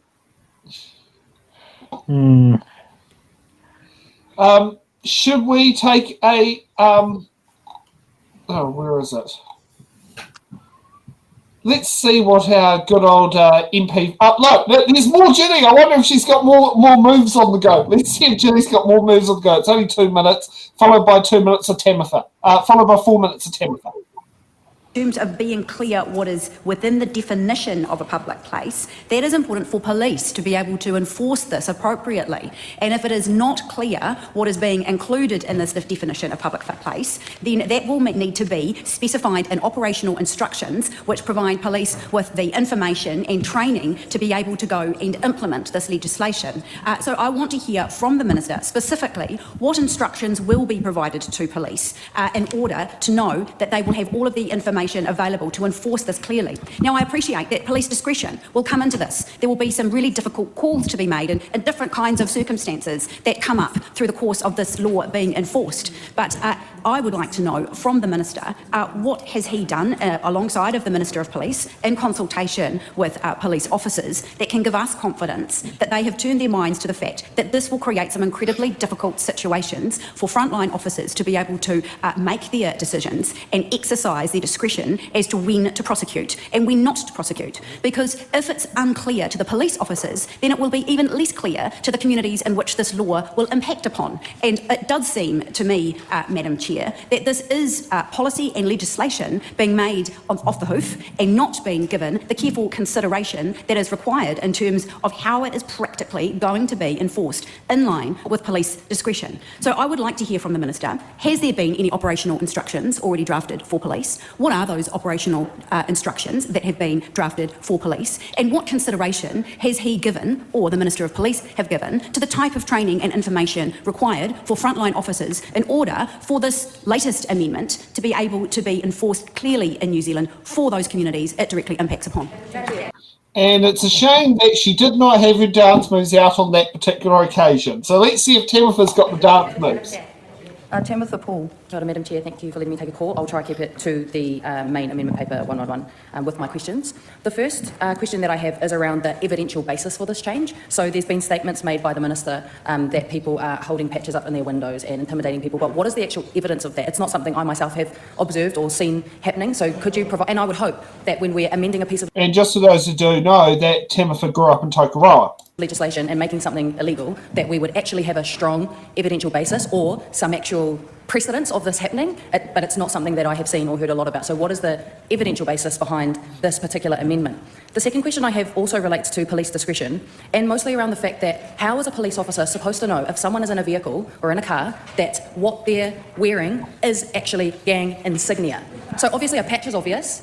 We know what to look for in a patch, but there are other gang insignias that fall into this legislation that could be on a t-shirt, could be on a hoodie, but the problem with that is it's harder to know if something is a gang insignia if it is in a car. So the police officer has to make that call and have a presumption that somebody is wearing gang insignia within a car. But we've discussed this before. Gang insignia can be hard to identify because, that includes, say, a fist, right? Black Power wear fists. But someone could have a hoodie or a t-shirt with a fist on it, completely unrelated or unaffiliated to a gang. So, for example, the Black Lives Matter movement uses a fist. If somebody's used, or workers' rights or Air 2 unions all use a fist. If someone's sitting in their car and there's a fist on their t-shirt, how is a police officer supposed to determine whether that person is wearing gang insignia or whether they're wearing an icon or an emblem completely unaffiliated? Another example is sports teams and, say, the use of a bulldog, which we know the mongrel mob use that as their symbol, but also sports teams use it too. So if they see a brown person in a car who's wearing a Canterbury Bulldogs t-shirt or jersey, how are they to know that that person is actually wearing gang insignia and isn't just wearing a sports shirt? And are their rights going to privacy and to not be subject to unwarranted or baseless searches be undermined by the fact that that police officer doesn't even know exactly what they're looking for? So how is that discretion supposed to be applied? And how do we know that this won't just lead to further discrimination against a group of people who might just be going about their day and wearing a regular t-shirt that has absolutely nothing to do with gang insignia?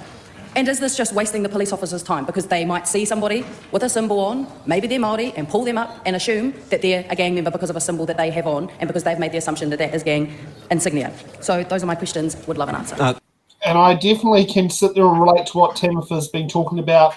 I remember when I was in Levin when I first moved there, if I was on a restricted licence, I would have lost my driver's license 3 times over with the number of times I was stopped in demerits, but because I had a full license, it was a waste of the police officer's time.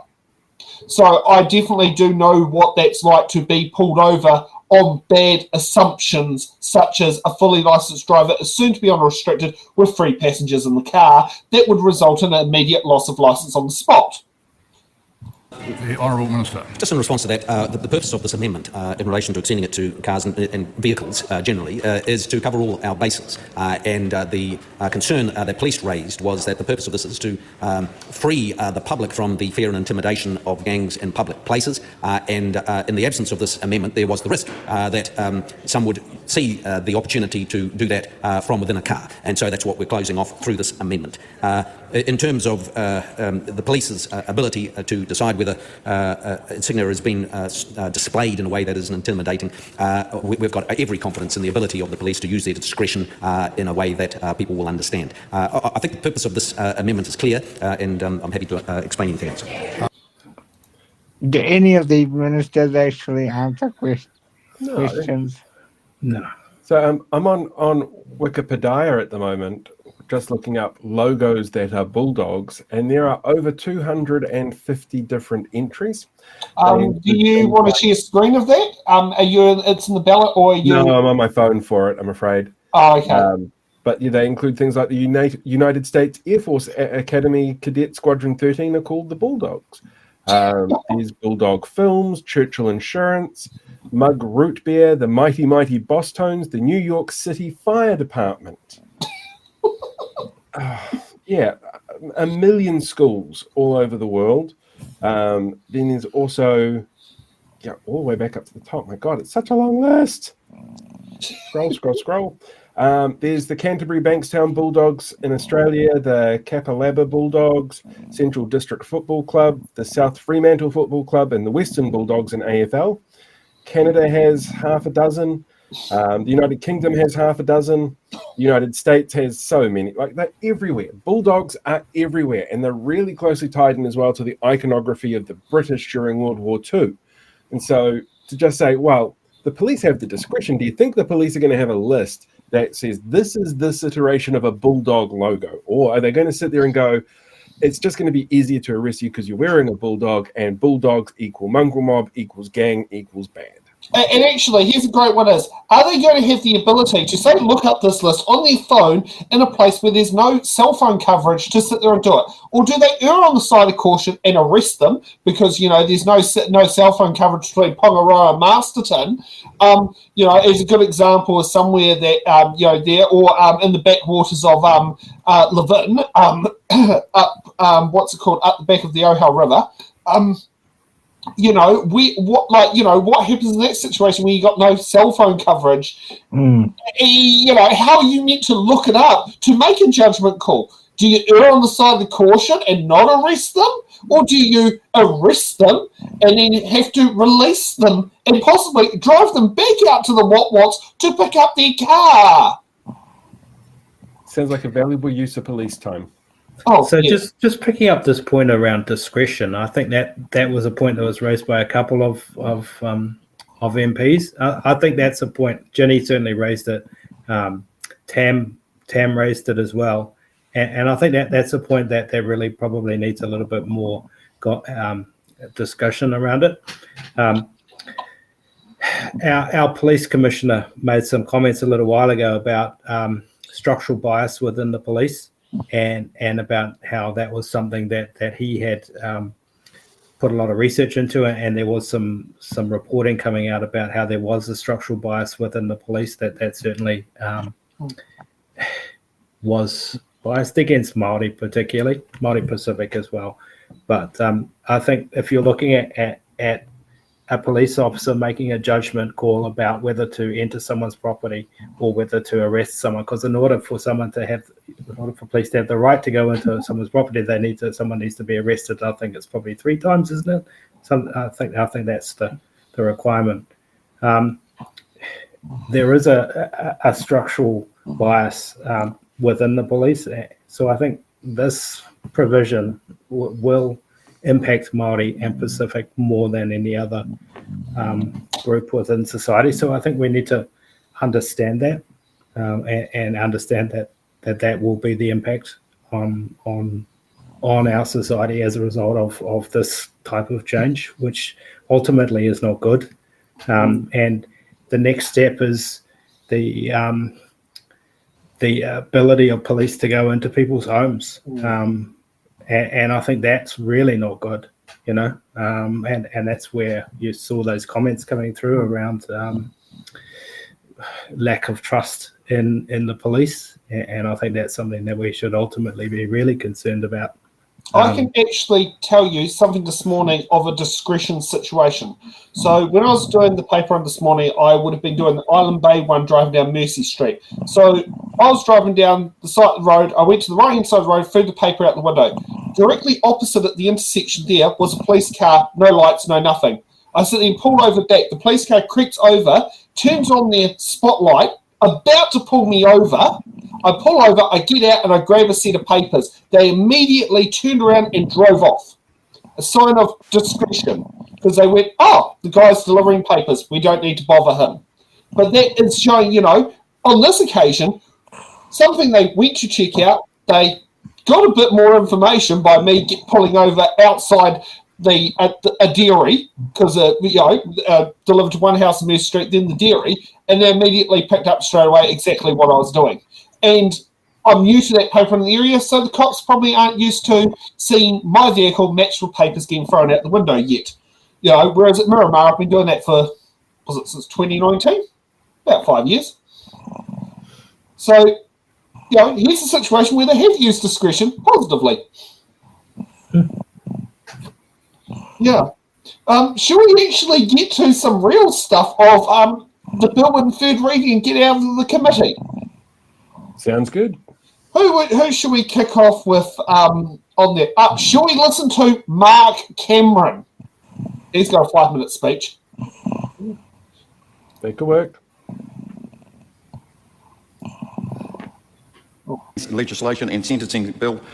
Many questions I actually want to pose, beg your pardon, to the opposition members. The Green member was talking about Maoridom and the suffering that happens therein by virtue of association with gangs.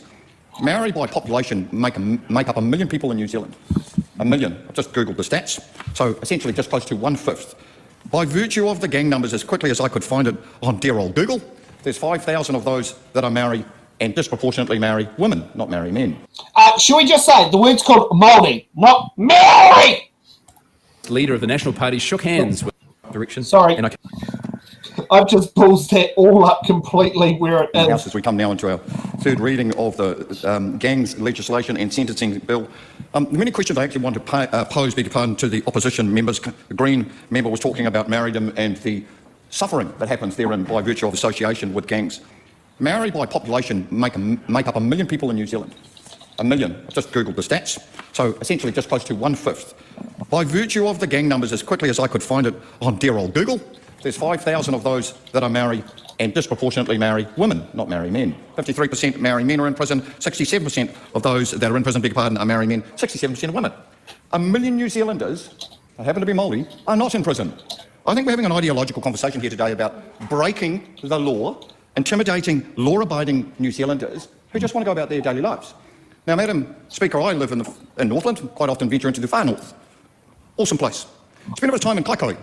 Certain times of the day, that's a pretty scary proposition for certain people because there is a significant gang presence. Please, I ask this House to indulge in common sense. For a lot of New Zealanders, that is frightening. By virtue of the nature of being in gang, we can have a wider conversation about the societal drivers of young Māori men disproportionately drawing down on wanting to be in a gang. We understand what they are. The member rightly pointed out. Poor employment, domestic violence, perpetrated often against them. But why are we not talking about the victims of crime? That so often, to the member's remarks about Māori and Maoridom, if I pronounce it correct. Oh, he actually got it correct. The victims are disproportionately Māori. So go to some of our poorest regions in New Zealand who have the very issues that the member raised, poor employment, job losses, fractured employment at the very best, a lot of issues with domestic violence, a lot of issues with poor policing by virtue of resources, the myriad of reasons that we find ourselves in societal decline in these areas where gangs have run amok. I don't think, as we pass this legislation into law, that anyone worth their salt can genuinely come into this House and say that we don't have a gang problem. We've got a gang problem. We've got a problem with some of our young people who happen to be Māori, choosing that as a pathway to a future. That is a nonsense. I don't pick winners and losers based on race, I pick people. They either want to be in there or they don't. They break the law or they don't. We have a prison system that reconciles those that have broken the law and those that haven't. Yes, the member makes some very salient remarks about the societal drivers of gang membership and joining them, but let's be real here. There's 1 million Māori people, and overwhelmingly, they're not in gangs. They're bloody good people going about their lives, adding to New Zealand society, the tax take, the overall well-being of New Zealand as a whole. They're not gang members. They're not out intimidating people on motorbikes, flipping the bird, ultimately making people's life pretty miserable. There's a better opportunity, and it is employment. Let's find these people's jobs. Let's get our young Māori men and women in schools. Keep them in schools. We can have a wider conversation around that. But this bill, to do with gangs, is addressing the core drivers of gang intimidation. And I think, at risk of over-litigating the point, this bill is addressing that runaway problem and the victims of crime and the victims and the dear old New Zealander that just wants to go about their daily lives without being intimidated. And that includes the million Māori people that aren't part of any sort of gang affiliation. Thank you, Madam Chair. I was not expecting him to correct it. Maybe my yelling telepathically sent back to Thursday to tell him to get it right. I know Mark Cameron's part of ACT, which means he's an idiot who doesn't ever quite want to see what the world is actually like. He has such a blinkered worldview at the best of times, and all you need to do is go back and see his pro-MAGA tweets and his Jacinda is a little communist tweets and all of the other kind of bullshit that he's put out there in the world to realize that his particular perspective is really skewed. But he got so fucking close to getting to the point there, which was, if you want to stop gangs, work on those actual drivers, not on the punitive actions that you take against people in the gangs. You know, it's about education and poverty. Yes, it is. Fix those fucking problems, you fucking idiot.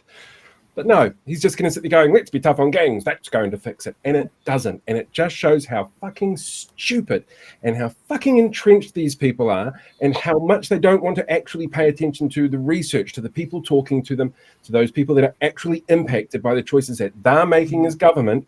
Because, fuck it, it's easier to say we're tough on gangs and tough on crime and to do something stupid and punitive that's going to breach things like the Bill of Rights than it is to say, why don't we try and get these people actual help and get them work or find a way to lift them out of poverty? It's just like, fuck it, fuck everybody. They need to sit there and get hold of the media and try and call up the ghost of Robert Muldoon. Should we hear last one? Let's look at Takutai Tash Kemp.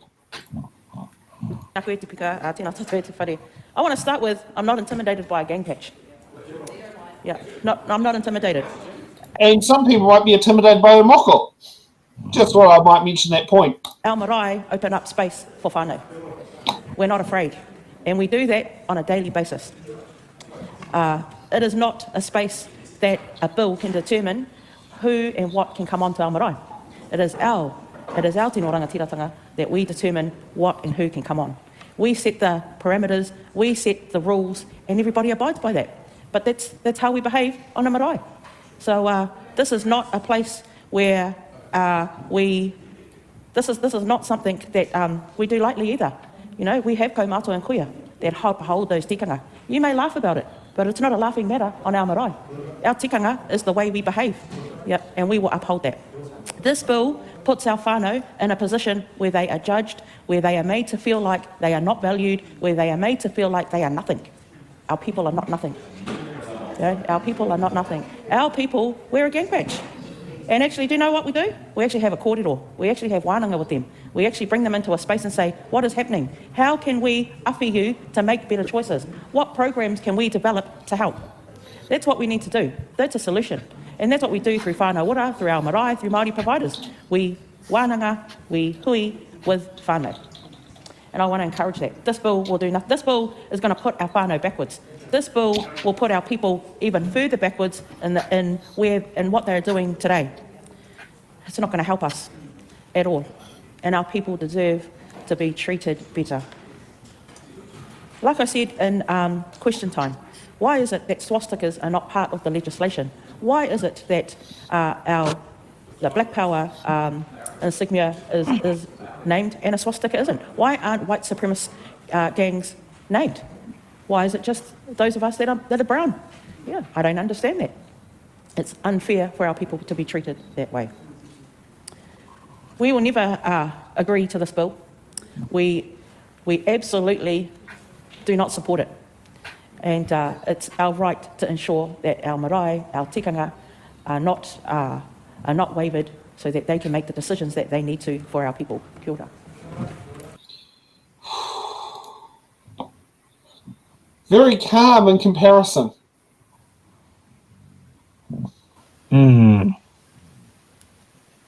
This is what happens when you've got some interesting things. We got Stacey back. Well, this time she didn't give us a warning. She just turned up. No, I did not give you warning at all this time. So, as Sam is very fond of pointing out, I am our resident Māori person on the team.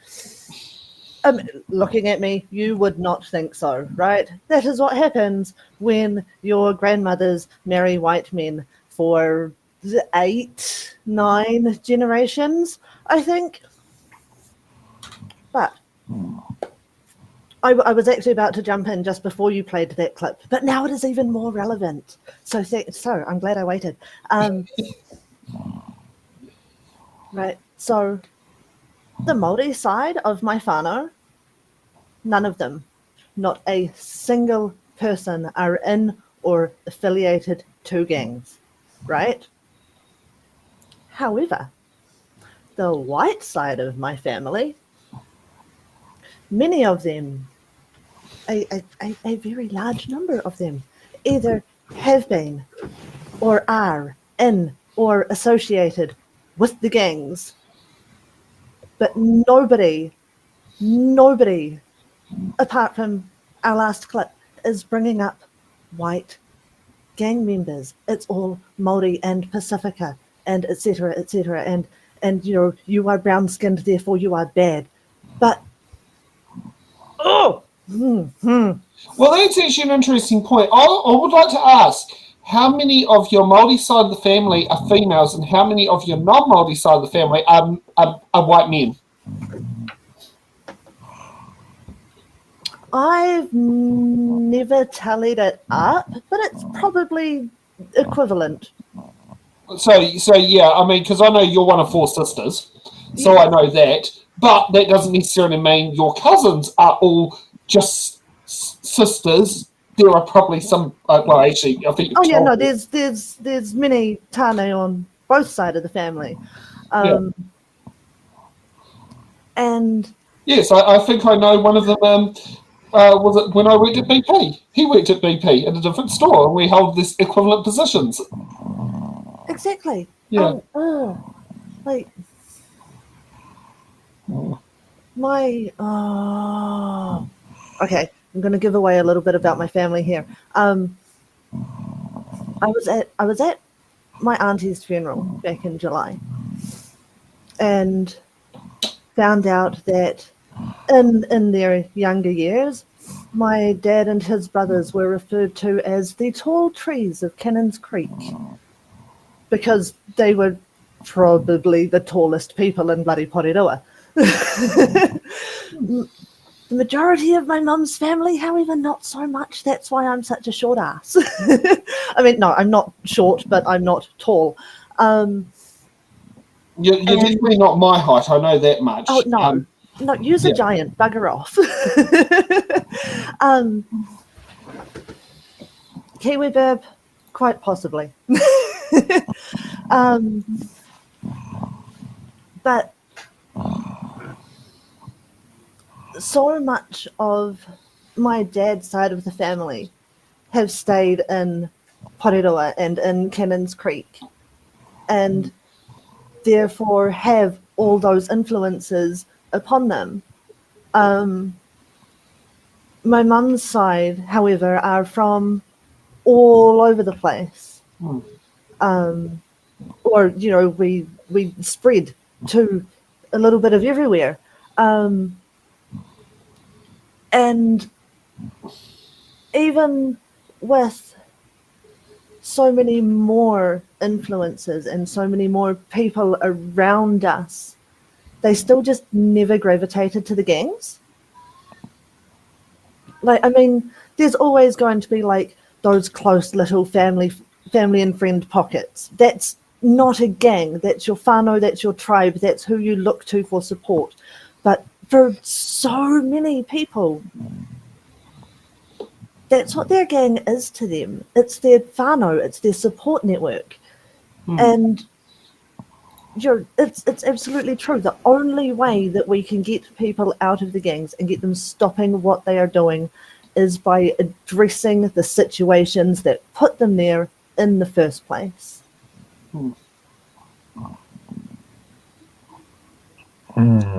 Okay, well, we're nearly near 10 o'clock, so we're going to have to get to the bit about what submissions you've got to sit there and put in for the next week. Just wait for Tawhini's comment to disappear, and then we'll sit there and get onto it. Okay, so the inquiry into the banking competition submissions closed this Wednesday at 11:59. You can scan the QR code there that will take you to putting in the bill. The Smoke-Free Environment and Regulations Products Amendment Bill number 2, focus of the bill is about vaping, closes this Friday on the 27th. And for a bill that submissions due in the middle of school holidays, the Social Workers Registration Amendment Bill closes Sunday the 6th of October. So that one, you can have a bit of time in there. While in that one, I've got to remember to do my Manawatu Gorge Replacement Road submission to say I oppose the toll. So that's something else that's in there, but that's not in Parliament. That's Waka Kotahi. No, sorry, the NZT, I don't know what the A stands for. Anything but Māori? Agency. Agency, yeah, but it's Agency, Association, Authority. I think it's authority, actually. I don't think it's agency. I think it's authority. I think it's authority. Yeah, because one of the things they are in charge of, funny enough, is railway corridors. Yeah, you wouldn't think the railway corridor is actually controlled by the NZTA for for certain aspects of their role, because it's the word transport. Yeah, so any questions, comments, 2 cents you want to put in with tonight's show? I'd just like to point out that when it comes to however they define gang activity, because I don't know that they've actually got a really specific definition of it, if it's a group of people that are getting together to cause harm on society, surely that would include things like the New Zealand Business Roundtable, who support the current government. I mean, we've literally got people dying in hospital ED rooms because the wait time's that long, and these are the people out there going, business confidence is really high because we love the government. Well, liquidations are at record highs last seen since 2016. Yeah, funny that. So that's my closing thought. A gang could be just about anybody. You could be in a gang and not even know it. Yeah. I suppose my closing thought is around we're having a real big focus on privatization within the education sector, and charter schools is one aspect of it. It's happening in early childhood, and we really need to really focus on keeping our public education system, because it's under threat at the moment, and if everyone can really just be staunch and stand up for our public education system, because it's really under threat right now. Thank you, Sam, for having your platform as always for us to share our opinions on different things. So it's really good, especially for big issues like this. Yeah. Well, thank you for all coming, and we will join us at 8 p.m. next week for the next Order Paper episode, where we can fill in what the latest is happening in Parliament before the MPs go away on school holidays back to their constituencies. I do love the idea of MPs going on school holidays and calling it that for their breaks. On school holidays. You can thank Lockwood Smith for that, because he was the speaker who made that as a standing order. The same Lockwood Smith who a couple of weeks ago was trying to tell people that they're made out of carbon dioxide. Possibly. Does he have doctor in front of his name and was MP for Rodney? Yes, I believe so. Okay, and also hosted TV quiz shows back in the 80s. Yeah. They might want to go back to those. He was the one running quiz shows. Yeah. Oh, let's get rolling the closing credits. All right. Kakite. Thank you for watching the Order Paper, your express ticket to the New Zealand House of Representatives. Every episode, we unravel the complex world of legislation, debate, and democracy. From bills to select committees, we've got it all covered. From our team of political commentators who will dissect and explain what's happened so you can remain up to date on what's happened in the Aotearoa, New Zealand Parliament. To support our channel, you can become a Patreon member at patreon.com/it'sintheballot. The Order Paper podcast is brought to you by It's in the Ballot Productions, live at